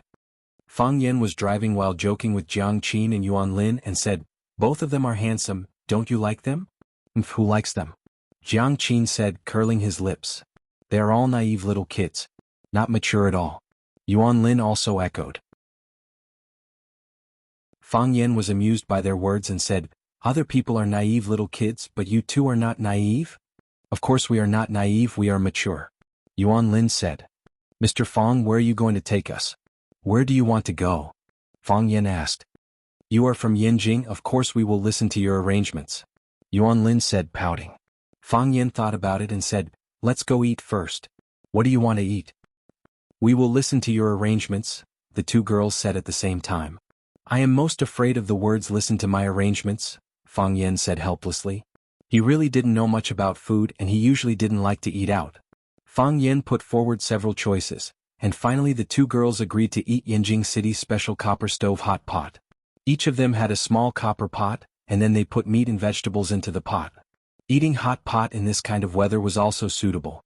Fang Yen found a relatively famous hot pot restaurant, then stopped the car and walked into the hot pot restaurant with the two girls. As soon as they entered the restaurant, a black Mercedes-Benz followed them and parked the car in front of the restaurant. Guanu and Huang Yida also opened the door and got out of the car, then walked into the hot pot restaurant. They actually followed them all the way here. On the main road in front of the hot pot restaurant, a black Buick off-road vehicle was parked. Sitting in the car was a man in black wearing sunglasses. He looked at the antique door of the hot pot restaurant and said, "Fang Yen has entered the capital." Fang Huahua entered Sifang City, startling several beauties in the snow.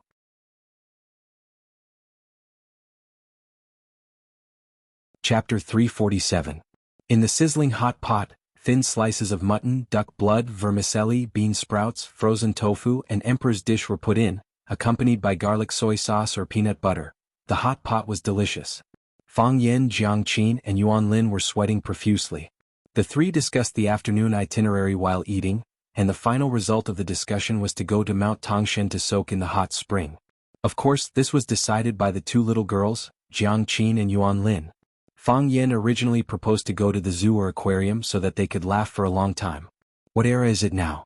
You still want to take girls to the zoo?" Fang Yen told them very seriously that he only regarded them as children, not as girls. The two girls went crazy together and kicked Fang Yan several times under the table. This scene made Guanu and Huang Yida in the distance even angrier.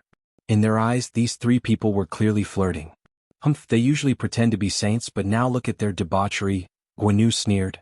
It seems that their relationship is not simple. Huang Yida's eyes were also full of sparks, and he said angrily, previously, for the sake of the same teacher, we took care of them. Now it seems that our performance is still too gentle. Yes, we should use some different means. Otherwise they will treat us as a poor spare tire. Guanu said. What's the way on senior brother's side? Huang Yida came a few days earlier than Guanu, and he was the first disciple of Mao Xianping. Guanu came a little later than him, so he called him senior brother.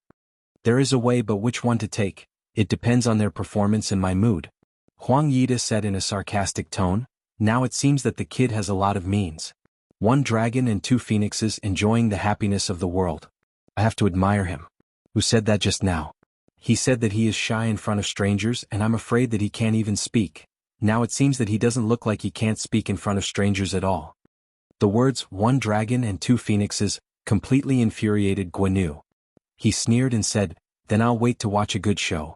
This is Yanjing City, we can't be bullied by a little tramp that popped out of nowhere. Bully? I've tasted everything, but I don't know what it's like to be bullied. I really want to try it. Maybe that kid has a big background. When we go up to teach him a lesson, he suddenly reveals his identity and gives us a show of strength. Then we brothers will have kicked an iron plate. At that time, senior brother had a taste of being bullied. The story is not bad. It's just a story, Huang Yida said confidently. In this four-corner city, his father's position was not very prominent, but it was very important. There were people who were more powerful than his father, but he was definitely not a guy who drove a red flag from decades ago to pick up girls. Guanu had always been curious about Huang Yida's origin. He asked again, senior brother, your family, what is it? If there's any money-making business, I'll have to help junior brother out. Our family doesn't do business. We're just servants of the people. We can't compare to your parents who are big stars. Huang Yida said lightly. Although he said that his parents couldn't compare to Guanu's parents who were stars, there was no can't compare attitude on his face at all. Ah, the people's servants are good. The public servants are great. Guanu said with a smile. Guanu was still very satisfied with Huang Yida's answer. Although his answer was not too clear, he had already guessed it. The people's servants were full of arrogance and often did not put him in their eyes. Could they be regarded as ordinary people's servants? If they didn't reach that level, they were not qualified to be shameless and arrogant in front of him. After eating and drinking to their heart's content, Fang Yan paid the bill, and the three drove to Mount Tang, which was near Yanjing. After eating and drinking to their heart's content, Fang Yan paid the bill and the three drove to Mount Tang, which was located near Yanjing.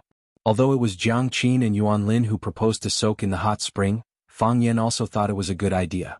On this snowy day they could find a hot spring to soak in the afternoon, drink a glass of grape juice or cold plum wine, and let the two little beauties massage his back and shoulders. Thinking of this, Fang Yan was still looking forward to it. Mount Tang was full of hot springs, but the most famous one was the first-class hot spring. The first-class hot spring had a very long history. It was said that an emperor of the Ming dynasty liked to soak in the hot spring here during the summer. The first-class hot spring was also named by the emperor himself. Later, after many renovations and expansions, the first-class hot spring became the largest and most luxurious hot spring villa in the Mount Tang area. After parking the car in the parking lot of the first-class hot spring, the three walked to the reception hall. A beautiful receptionist wearing a peony cheongsam greeted them with a smile and asked if the three wanted to go to the public area to soak or a private courtyard to soak. Fang Yan thought about it and said, then let's get a private courtyard. He simply thought that there was no need to squeeze with a group of people in a big bathhouse. On the one hand, it made him feel that it was not very hygienic, and another important reason was that he did not want to become the object of envy or hostility again because he brought two beautiful girls in the crowd. Besides, he was now well off and had hundreds of millions of cash in his card, so he did not need to care about the extra expenses. Jiang Qin and Yuan Lin looked at Fang Yan with red faces. Obviously, they had some unnecessary misunderstanding about Fang Yan. Please follow me. The receptionist looked at Fang Yan, and then looked at Jiang Qin and Yuan Lin who came with him. She thought that this man was really lucky. The private courtyard was actually an independent courtyard. There were rooms and a living room in the courtyard where one could wash and rest. There was also a huge hot spring pool. 3 sides of the courtyard were surrounded by walls, and one side was covered by a dense bamboo forest. Outside the bamboo forest was Mount Tang. Even standing on the top of Mount Tang, one could not see the scene in the courtyard. There was still snow in the courtyard, and in the middle of the white snow lay a hot spring pool that was steaming. Lying in the pool, a person could reach out and catch a snowflake. This feeling was really wonderful. Jiang Qin reached out and touched the water in the hot spring pool. He said happily, "It's so hot. It must be very comfortable." Yuan Lin also reached out and touched it. She said, "I really want to jump in." "Then let's jump in," Fang Yen said with a smile. The 2 girls were happy and he was also in a good mood. "In your dreams?" Jiang Qin rolled his eyes at Fang Yen. "Pervert," Yuan Lin echoed. Fang Yen did not know whether to laugh or cry. "Didn't the 2 of you say you want to jump in?" Jiang Qin said with a sad face. "Mr. Fang, we forgot something very important." "What is it?" "We forgot to bring swimsuits," Jiang Qin said. "Then what should we do?" Fang Yen said awkwardly. "Do you want me to buy it for you?" "There's no need," Jiang Qin said with a red face. "I saw a shop in the lobby just now. We should be able to buy swimsuits there. Yuan Lin and I will go by ourselves." Fang Yen realized that although he had always treated Jiang Qin and Yuan Lin as children, they were actually not children. These small personal items had to be bought by themselves. Fang Yen nodded and said, "Then you guys go." Jiang Qin and Yuan Lin went shopping. Fang Yen tested the water temperature. It was indeed a bit hot. But in this snowy weather, if the temperature was not high enough, it was easy to freeze. Fang Yen thought that he should quickly take off his clothes and jump into the hot spring before the 2 girls came back. It would save him the embarrassment of changing in front of them. Fang Yen thought of this and did it. He quickly took off his clothes, leaving only a pair of briefs. Then he found a pair of disposable shorts in the room and put them on. This should be the clothes provided by the hotel for the guests to soak in the hot spring. Just as he was about to boil a cup of water to make a pot of tea, he heard the voices of the 2 girls in the courtyard. He did not bother to boil the tea. He quickly ran to the backyard and jumped into the hot spring. Whoosh, water splashed everywhere. Whoosh, hot air boiled. Fang Yen let out a long sigh of relief. He felt that all the pores on his body had opened up. This feeling was quite wonderful. Hearing the sound of water in the backyard, Jiang Qin and Yuan Lin quickly ran over. Seeing Fang Yen soaking in the hot spring, they said, "Mr. Fang, you soaked in first?" "Yes." Fang Yan's body shrank in the hot spring. Only his head was exposed. He said, "I came in first to help you test the temperature." "Then we'll also go and change clothes," said Jiang Qin. "Mr. Fang, don't peek," Yuan Lin said with a chuckle. "What kind of person do you think I am?" Fang Yen said angrily. "You're so young but full of mischief. What's there to see?" Fang Yen leaned his head against the stone wall at the edge of the hot spring and closed his eyes to take a nap. This was indeed a place for people to relax. After an unknown period of time, Jiang Qin's voice was heard. The girl's voice was soft and timid. She said, "Mr. Fang, can you close your eyes first?" "Close my eyes?" Fang Yen thought for a moment. He had already closed his eyes. However, after being reminded by Jiang Qin, he opened his eyes and glanced at the room. He said, "What's wrong? Why do you want me to close my eyes?" "Mr. Fang, don't peek." Yuan Lin's body was hidden behind the curtain. Only her small head was peeking out. Seeing Fang Yen open his eyes and look around, she immediately shouted mercilessly. I didn't look. Fang Yen quickly explained. In order to prove his innocence, he buried his whole head in the hot spring. He held his breath for a long time. When he felt that the air in his chest had been used up, he suddenly drilled out of the pool. Then he saw 2 little mermaids in swimsuits sitting on the other side of the pool and looking at him with a smile.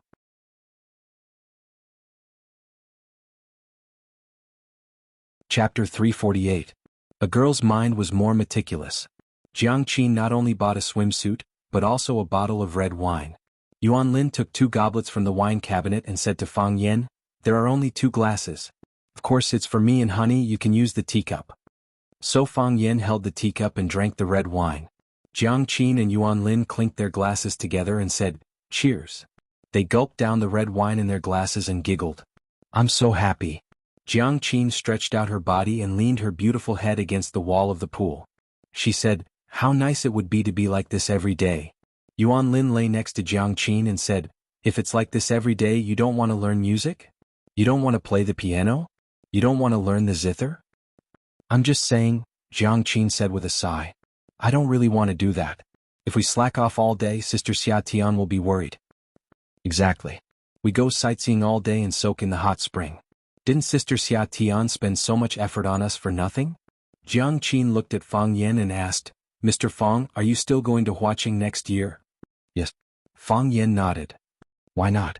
I've always felt strange. Jiang Qin looked at Fang Yan with a puzzled look and said, You can obviously do more things. Why do you have to be a teacher? Because I'm an ultimate teacher, Fang Yan said. What else can you do if not be a teacher? You're so good at martial arts. You can be a bodyguard for a big shot. You can also open a martial arts school. There will be many people learning martial arts from you. You're good looking and know Tai Chi. Even Sister Xia Tian wants to shoot a music video with you. You can enter the film industry. You can do many things.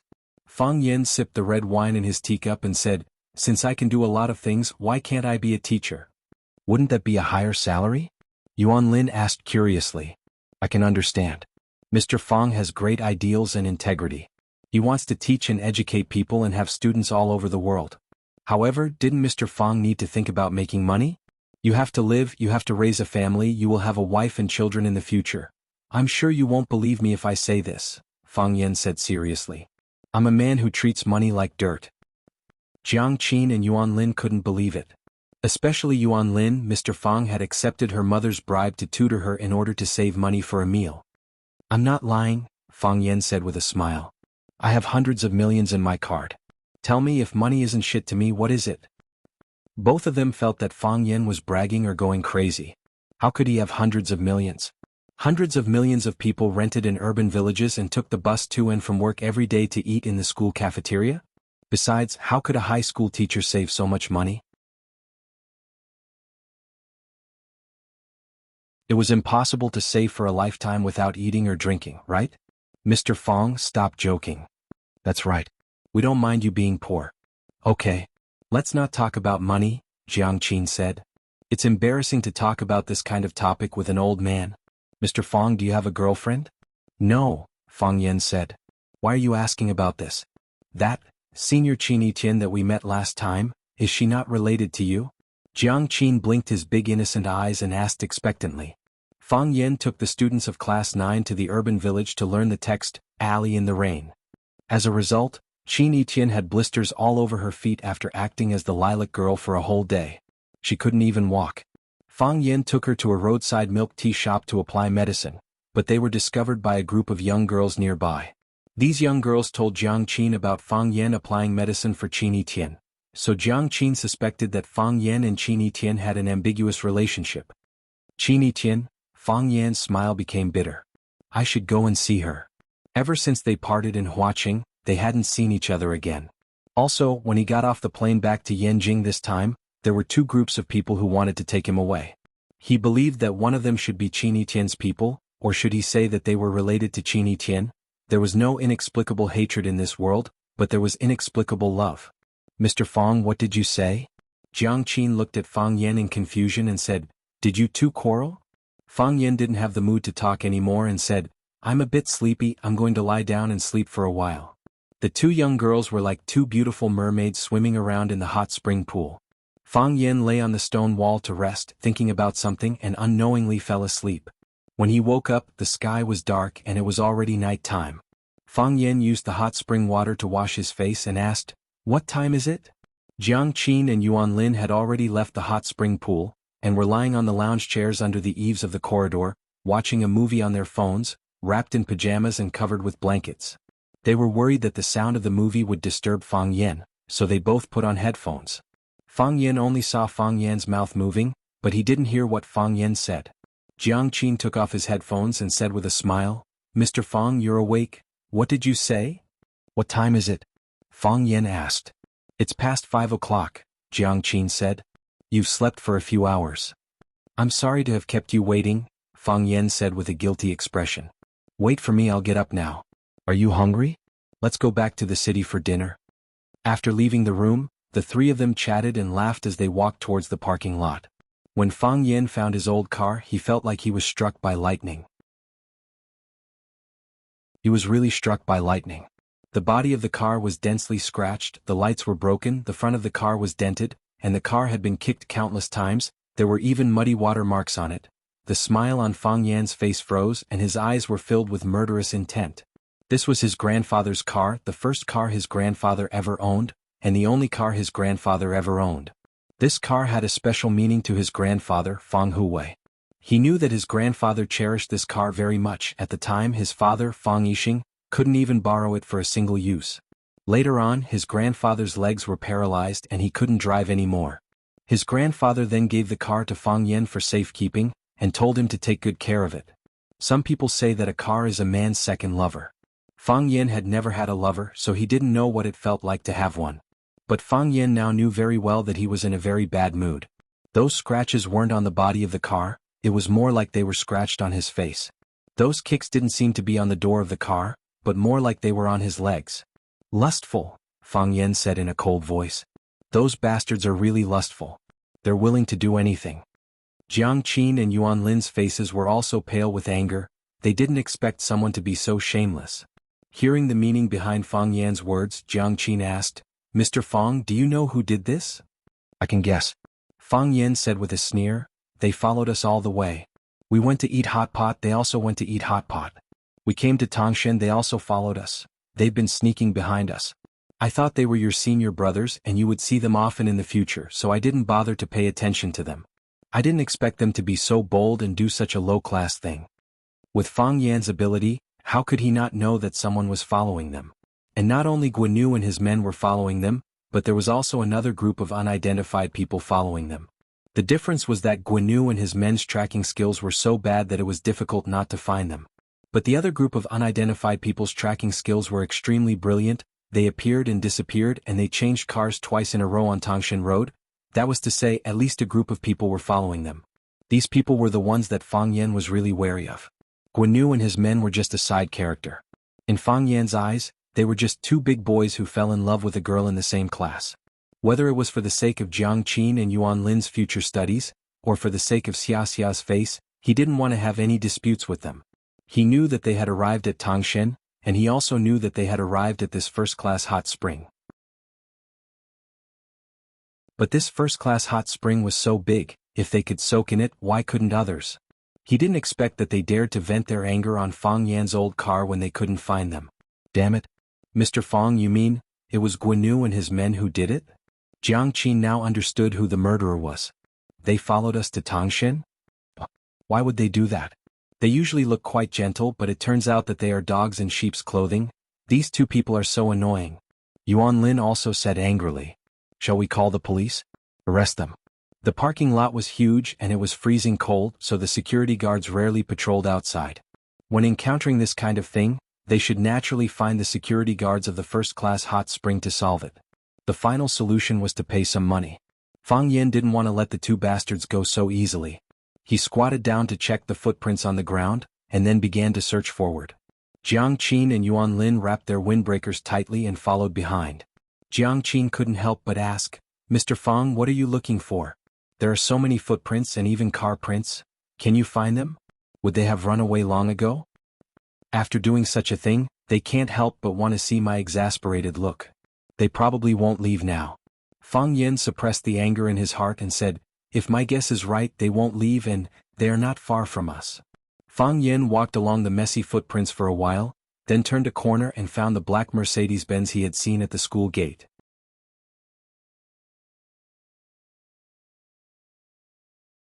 Chapter 349. In the huge white snow field, the Mercedes-Benz looked like an ugly monster that was resting. The car didn't turn on the lights, but Guan and Huang Yida sat in the car and didn't leave. Fang Yan's guess was right. They really wanted to see Fang Yan's angry look. Who asked Fang Yan to make them angry first? They set off from the hot pot restaurant, followed all the way to Tangshan, and came to the first-class hot spring that Fang Yan chose. They pretended to be Fang Yan's friends and ran to the front desk to ask where Fang Yan and the other two girls went. Although the receptionist had the duty to protect the privacy of the guests, she didn't tell them the specific room number, but she strongly recommended the private courtyard to them and said that their friends also lived in the private courtyard. Guan and Huang Yida certainly knew what the private courtyard meant, because they had brought other women to experience it before. In that small courtyard they stripped those women like naked little white sheep. Now 2 men lived in a private courtyard. What was going on? Guanyu and Huang Yida were burning with anger. They had the urge to drag Fang Yan out and beat him up. Even Jiang Qin and Yuan Lin hated them. They felt that these 2 women didn't know how to love themselves. They casually followed a man into the private courtyard known as the Lover's Courtyard. How could they end up well? They couldn't find Fang Yan, but they found Fang Yan's old car. The 2 couldn't calm down, so they vented their anger on his car. They felt uncomfortable in their hearts, but they couldn't let Fang Yan's life be too easy. They created a little trouble for him, and then hid on the side to watch them make a fool of themselves. They would find a chance to teach the kid a lesson and find a way to push the 2 girls down on the bed. In their hearts, since Jiang Qin and Yuan Lin didn't know how to love themselves, they didn't deserve their continued love. Their position was just right so they could sit in the car and see what was going on around the old car. They saw Fang Yan walking over with 2 girls talking and laughing. They saw Fang Yan's angry expression, and they saw Fang Yan crawling on the ground to search for them. It had been 3 hours since the car was destroyed, and the business of the first-class hot spring was especially good today. There were cars coming and going in the parking lot, and there was an endless stream of people. The footprints they left a few hours ago had long been crushed by the wheels of the car and trampled by other customers. How did he find his way here? Was he born in the year of the hound? Fang Yan stood outside the car while they sat in the driver's seat and the passenger's seat. They could see Fang Yan outside and they knew that Fang Yan must have seen them. Fang Yan knocked on the window and Guanyu had to roll down the window. Because of his guilty conscience, Guanyu wanted to greet Fang Yan naturally, but he couldn't do it. He smiled very reluctantly and said, "Why are you here? We just finished soaking in the hot spring and are about to drive back." Fang Yan looked at Guanyu and Huang Yida expressionlessly and said, "I'd rather you beat me up than run to cut my car." Guanyu's expression was slightly stiff and he said with a smile, "What are you talking about? I don't quite understand." "I'm a smart person and you're too stupid. I know it was you who did it," Fang Yan said. "Otherwise, why would I come to you when there are so many cars in this parking lot? Do you have any misunderstanding about us?" Huang Yida said lazily. Since they had fallen out, he was not going to give Fang Yan any face. His prince's disease came back again and he said arrogantly and coldly, "It's the first time we've met and we're not very familiar with each other, so, Guanyu, drive. Don't waste time on some ignorant people." Guanyu smiled and said, "Goodbye." They were very calm and didn't even look at Jiang Qin and Yuan Lin who were staring at them angrily. Jiang Qin grabbed the window and shouted angrily, "Guanyu, do you have any shame? Why did you smash other people's cars? Did Brother Fang offend you?" "Exactly. I used to think you were good people, but I didn't expect you to do such a shameless thing." Yuan Lin stood on the side and said, "Do you like us? If you like him, then be brave and chase him. If you can challenge Brother Fang like a man, I will look up to you. Don't you feel ashamed that you only know how to do such sneaky things? Even dogs despise such men. Don't be so ungrateful." Guanyu's face became gloomy. "Who do you think you are? Like you? Why don't you take a piss and look at yourself? You're just 2 peasant girls. If it weren't for senior sister Xia, who would care about you? The Academy of Music is short of everything, but there is no shortage of good-looking women. I can go to school with my eyes closed and pull one to look better than you." Huang Yida sneered. "Fighting for a woman? Do you deserve to make me do such a thing?" He was really a very proud and very tsundere man. In his eyes, beautiful women were like cabbages that he could eat at will. He could fry them if he wanted. Of course he could really do that. After listening to his words, Jiang Qin and Yuan Lin were very angry, and Fang Yan was even more furious. In his heart, although Jiang Qin and Yuan Lin were still children, they were both very beautiful children. More importantly, they were his students and the juniors of his friends. They attacked his friends like this. Of course Fang Yan was very unhappy. Of course Fang Yan was not in a hurry to explode. Because he knew that it was a very serious matter for a girl who felt good about herself to be scolded for not being beautiful. This matter was more than 10 times more serious than his classic car being smashed.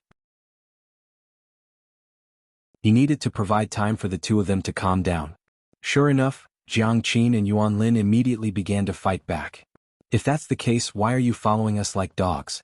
You invited us to dinner time and time again, and even when you were rejected, you still have to pretend to be gentlemen," Jiang Qin said. "If we don't give him face, he is also shameless. When we go to the hot pot restaurant, they follow us to the hot pot restaurant. When we come to the hot spring, they come to the hot spring. How pitiful are they? On such a cold day we are soaking in the hot spring in the yard and drinking red wine, while they are outside drinking the wind and eating the snow. Their days must be hard, right? Yuan Lin sneered. You two bitches, Guan Yu cursed. Jiang Qin and Yuan Lin's words did poke at their wounds. Waiting outside for a few hours really made the two of them feel like a year. Moreover, there was a sense of shame that they were not cared about. Two stupid women. Do you know what you have done? Huang Yida was so angry that he laughed. Do you know that what will happen next is out of your control? I will make you beg for death. Shouldn't I be the one saying that? Fang Yan said. You smashed my car and scolded my friend. Shouldn't I be the one looking for trouble? Get lost, Guan Yu scolded. He didn't dare to offend Huang Yida, but in his heart he really didn't care about a small character like Fang Yan. Who are you? If you make me angry you will be the first to die. You really make me feel very conflicted, Fang Yan said. I originally thought that we should talk about the compensation first and then pay your mother back of course. Let your mother come and sleep with you, Guan Yu scolded recklessly. Fine, Fang Yan said coldly. This problem is solved. Fang Yan grabbed Guan Yu's head and slammed it against the steering wheel. Clang, before Guan Yu could fully react, his forehead had already hit the steering wheel. Fang Yan angrily hit with great force. Just one hit made his head bleed, and the blood flowed into his eyes, making it difficult for him to see. Clang, Fang Yan grabbed Guan Yu's head and slammed it against the steering wheel again. With just 2 hits, Guan Yu actually fainted.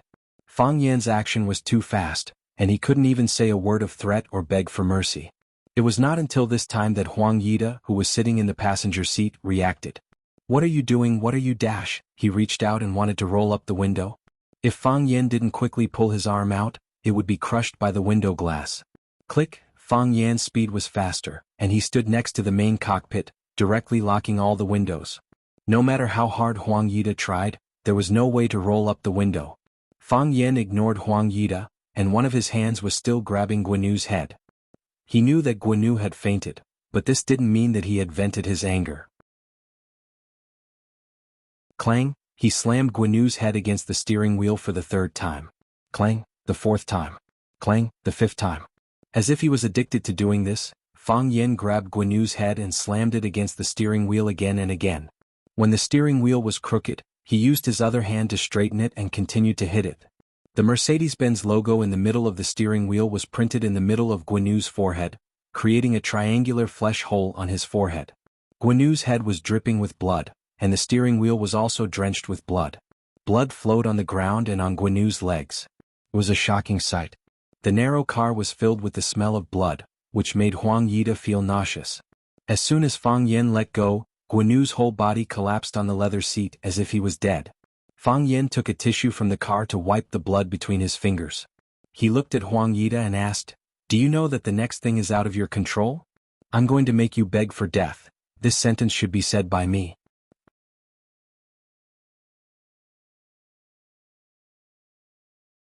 Chapter 350. When they were in Huaqing, Jiang Qin and Yuan Lin had seen the scene of Fang Yan beating up Brother Wolf, so they were still very calm at this time. Huang Yida didn't have such luck. He was really scared silly. Oh my god, is this guy trying to beat me to death? Guan Yu's head and face were covered with blood, and his chest and pants were also covered with blood. The blood splashed on his body and he did not dare to reach out to wipe it off. His head and the steering wheel made a cracking sound, and every time he hit it, the sound of bones breaking could be heard. He suspected that even if Guan Yu came back to life, his forehead and nose would probably collapse. If he did not go for plastic surgery, how could he fight in the entertainment industry in the future? Of course, the premise was that Guan Yu could still come back to life. He thought that Guan Yu was already dead. Guan Yu's encounter made Huang Yida completely calm down, and his legs kept trembling under the car. He knew in his heart that if Fang Yan could treat Guan Yu like this, then he had enough courage to treat himself like this. Huang Yida felt that he had to do something. He could not sit still and wait for death. "You'd better not touch me, my father is." "Don't tell me who your father is," said Fang Yan. "I'm not interested in knowing him." Fang Yan wiped the gap between his fingers with a tissue. He wiped very carefully. After wiping every finger clean, he put the blood-stained tissue in his pocket and said, "Can we talk about compensation now? Of course, if you have a different opinion, I can also beat you up first. I accept the negotiation." Huang Yida was relieved. As long as the problem could be solved with money, it was not a big problem. How much could his old car be worth? Even if he opened his mouth wide and bit it, how much could it be? As long as he walked out safe and sound today, there would be plenty of opportunities to get back at him in the future. He was very confident about this. "Get out of the car," said Fang Yen. In the past, if Fang Yen had used a commanding tone to order him to get out of the car, he would have rolled his eyes and called him an idiot. But with the visual impact of Guanyu being beaten to death in front of him, he did not have any courage to resist. He opened the door and got out of the car, but he still didn't have the guts to walk up to Fang Yen. Fang Yen looked at Huang Yida, who was standing in the wind and shivering, and said, "Since you agreed to compensate, I won't bully you. You'll pay me what the car is worth, 10 million up front. If it's not enough, I'll ask you for more." Huang Yida stared at Fang Yen with wide eyes and said, 10 million? What kind of expression is that? It's like I'm deliberately tricking you. Fang Yen said with a displeased expression. Huang Yida felt so wrong that he was about to cry. He thought to himself, "You're not deliberately tricking me. You're already prepared to bury me." 10 million can buy a Bentley, 2 Ferraris, more than a dozen Mercedes-Benz and BMWs. Brother, if I'm not wrong, the car you drive is called Hongqi, right? Isn't that too much? Huang Yida said cautiously. Although he had already planned to solve the problem with money, he didn't think that he would be cheated so badly. "How about this? Your car is already old. I'll call to order a new car for you, a new BMW. You can pick up the car when you get back to the city and drive it home today. Do you think that's okay?" "BMW?" Fang Yen shook his head. "I also have a BMW at home, but I like this Hongqi." Huang Yida sneered in his heart.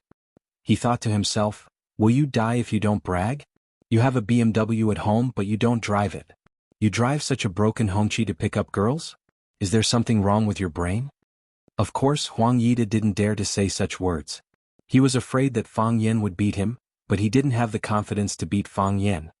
"Since you like Hongqi, then I'll buy you a Hongqi," Huang Yida said. "That's fine too," Fang Yen said. "I want the same Hongqi." "Of course I'll buy you the same Hongqi." Huang Yida laughed in his heart. "This idiot, a BMW doesn't want a Hongqi. I really like your stupid acting." Fang Yen seemed to see through Huang Yida's thoughts and said with a smile, "I hope you can buy it. My Hongqi is the third-generation domestic Hongqi that I bought 56 years ago. It's called Victoria's Soaring Dragon. It's a car from decades ago. It's really an antique now." Huang Yida didn't respond. He took out his phone and began to search for this model of Hongqi. As long as this car was sold online, he didn't believe that he couldn't buy it. Soon the results appeared. He clicked on the link and his face became more and more ugly. The third-generation domestic Hongqi, which was the Victoria's Soaring Dragon, was priced at 570,000 yuan 56 years ago. Moreover, this price was the best one. The Victoria's Soaring Dragon only had one top-tier car. Of course, this price wasn't something difficult for Huang Yida to accept. After all, his annual New Year's money and the earnings from some of the stocks he invested were enough for him to pay the compensation. The problem was that 570,000 yuan was the price 56 years ago. According to the introduction on the internet, Victoria's Soaring Dragon was produced to celebrate the coming of Wuxia. Because the price of Victoria's Soaring Dragon was relatively expensive, and its appearance was too old, it wasn't accepted by the public. The sales of this car were pitifully low. Fang Yan's grandfather, Fang Huwei, was a martial artist. The rough edges and corners of Victoria's Soaring Dragon were just right for him, so he bought one as his own car. Later, the Hongqi factory really had no choice but to give all the remaining Victoria's Soaring Dragon to the retired old cadres behind the red wall as their travel cars. After the car was sent out, the leaders of the Hongqi factory were also relieved. As a result, during the National Day military parade, the country's #1 leader also chose to ride this special Hongqi car to participate in the parade and push this car to the world. For some reason, the Hongqi factory didn't reopen the production line of Victoria's Soaring Dragon. Therefore, the very few cars became antiques that some people collected. Now, the price of each Victoria's Soaring Dragon was between 6 million and 8 million. If the previous owner of the car had a special identity, then the price could be higher. In that case, the 10 million that Fang Yen offered was indeed a good price. After all, this type of car wasn't something that could be bought with money. What stupid thing did they do? Huang Yida completely became an idiot. He began to envy the unconscious Guanyu. At least he didn't have to worry about money now. Fang Yen looked at the change in Huang Yida's expression and said, "Now you know that my asking price isn't high, right? The car was just cut, it's not broken yet, can it still be driven after some repairs?" Huang Yida said. Bah. Fang Yen slapped Huang Yida's face and said with a sneer, "Do you want to say that since the car isn't completely broken anyway, why don't you just pay for the repair and let this matter go?" Huang Yida's face was burning with pain. He reached out and wiped it. There was blood on his palm. He knew that the corner of his mouth was cut by Fang Yen. His eyes became fierce, but his voice was still calm as he said, "I didn't expect this car to be so expensive. I don't have that much money in my card. How to raise money is your problem." Fang Yen said with a sneer. "My problem is to ask you for money. You also know that I'm just a student," Huang Yida said. "Such a large sum of money, I need the support of my family. Can I call my family?" Fang Yen squinted at Huang Yida and said, "Why? Are you ready to call for help?" "I didn't mean that," Huang Yida quickly denied. He was afraid that his thoughts would be misunderstood by Fang Yen. If this guy didn't care about anything and beat him up, then he would suffer a big loss. Thinking of Guinu's miserable state, he felt his legs becoming weak. "I have more than 4 million in my card. I'll transfer all of this money to you and write you an IOU. After I sell the stocks in my hand, I'll give you the rest of the money. Do you think that's okay?" Fang Yen thought about it and said, "You did this voluntarily?" "Yes, I did this voluntarily," Huang Yida said. "I can write you an IOU and I can write the compensation reason on the IOU. Then I'll believe you this time," Fang Yen said. Then he took out his bank card and handed it to Huang Yida. "I have a condition," Huang Yida said. "What condition?" Fang Yen asked. "I accept your compensation condition. You can't hit people. I can't promise you this," Fang Yen said. "What if you scold me after I accept your condition?" "I promise I won't scold you," Huang Yida said seriously. Is he an idiot? Will he scold people at this time? Fang Yen thought about it and said, "Okay. As long as you don't scold me, I won't hit you." Huang Yida opened his mobile bank account and entered Fang Yan's card number to transfer the money.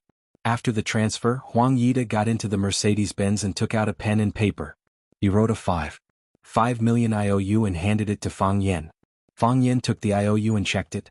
Then he carefully stuffed it into his wallet. Fang Yen slapped Huang Yida's face. "Why did you hit people?" Huang Yida was shocked. "I just said that you can't hit people when I give you money."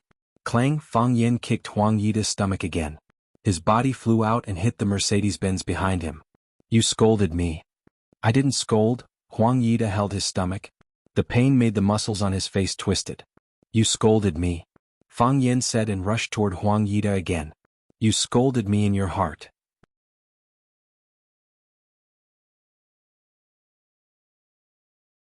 Chapter 351. Bang. Fang Yen punched Huang Yida on the left side of his face. Bang. Fang Yen punched Huang Yida on the right side of his face. "Hey, how dare you stare at me?" Fang Yen punched him in the mouth. "Mr. Fang, stop." Jiang Qin ran up and pulled Fang Yan's arm to stop him from hitting. "Mr. Fang," Yuan Lin shouted Mr. Fang, and rushed up to hold Fang Yan's waist. Yuan Lin's behavior made Jiang Qin very dissatisfied. "You can stop the fight, but why did you hold him?" So, she reached out and held Fang Yan's arm in her warm arms, saying, "Mr. Fang, you can't hit him anymore or he will die. Are you worried about him?" Fang Yan asked with a smile. "We are worried that you will kill him and have to bear the responsibility," Yuan Lin said. "Then I won't hit him." Fang Yan was very satisfied with the girl's answer. Although he regarded them as children, he also hoped that he was the most handsome uncle in their eyes, or the big brother. Anyway, it's not satisfying. Fang Yan was really not satisfying. He tried very hard to control his strength to avoid accidentally killing him. He thought it would be better to go back and fight with Yiro or Bailey Lu. That kind of fight was a real fight.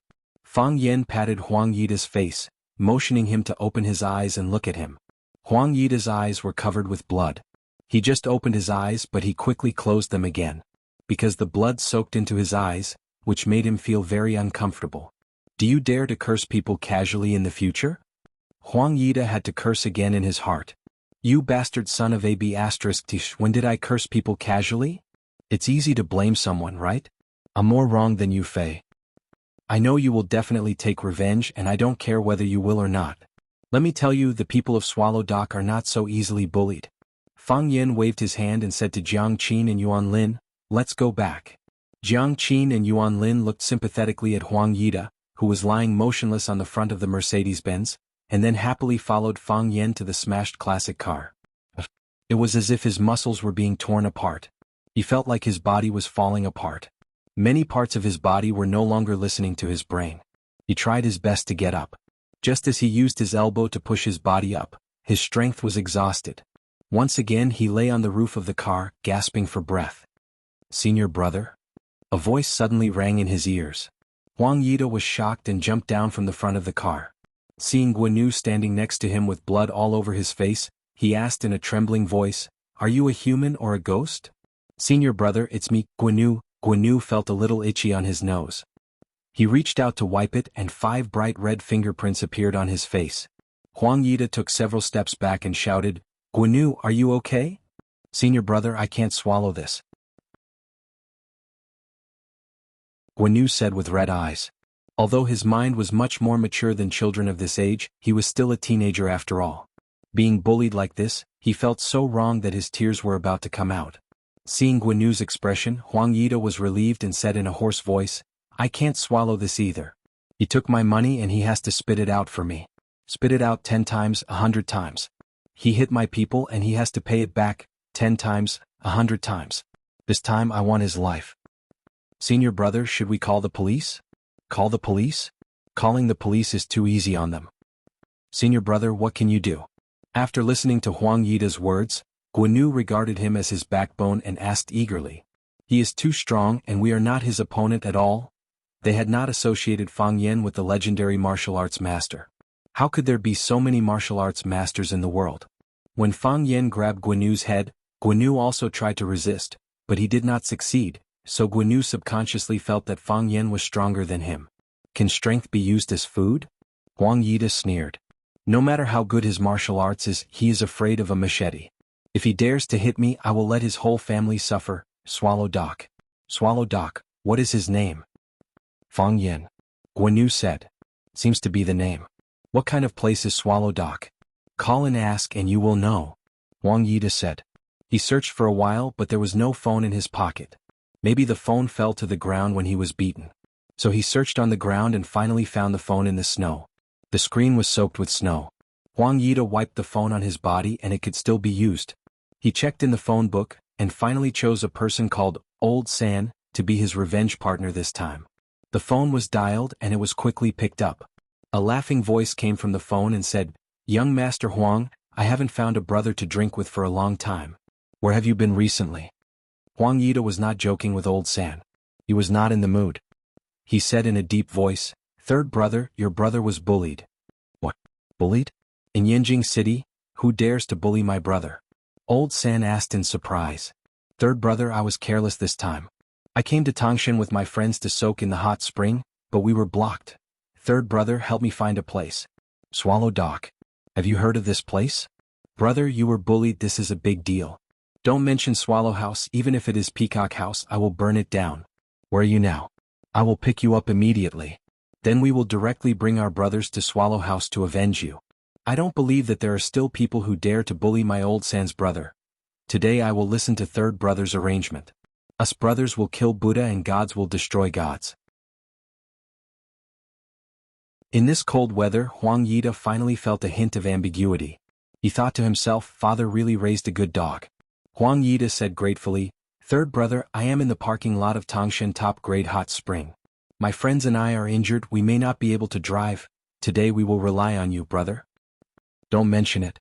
We are brothers after all," third brother said straightforwardly. Hanging up the phone, Guanu asked with concern, "Senior brother, what did you say?" Huang Yida opened the car door and sat inside saying, "We will rest in the car, someone will come to pick us up in a while." Guanu also opened the car door and sat inside saying, "Then Fang Yan, go to Swallow Dock and set them on fire," Huang Yida said fiercely.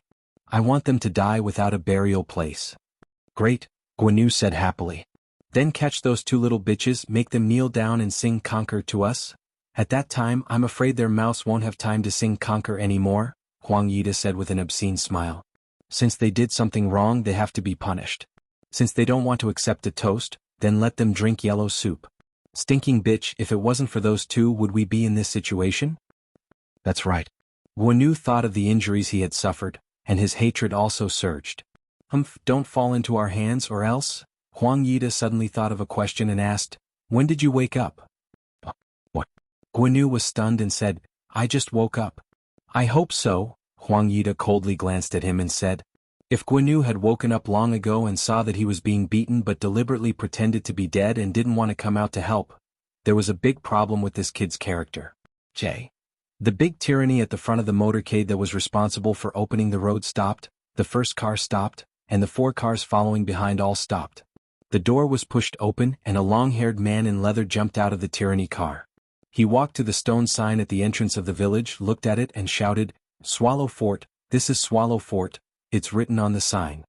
Get off.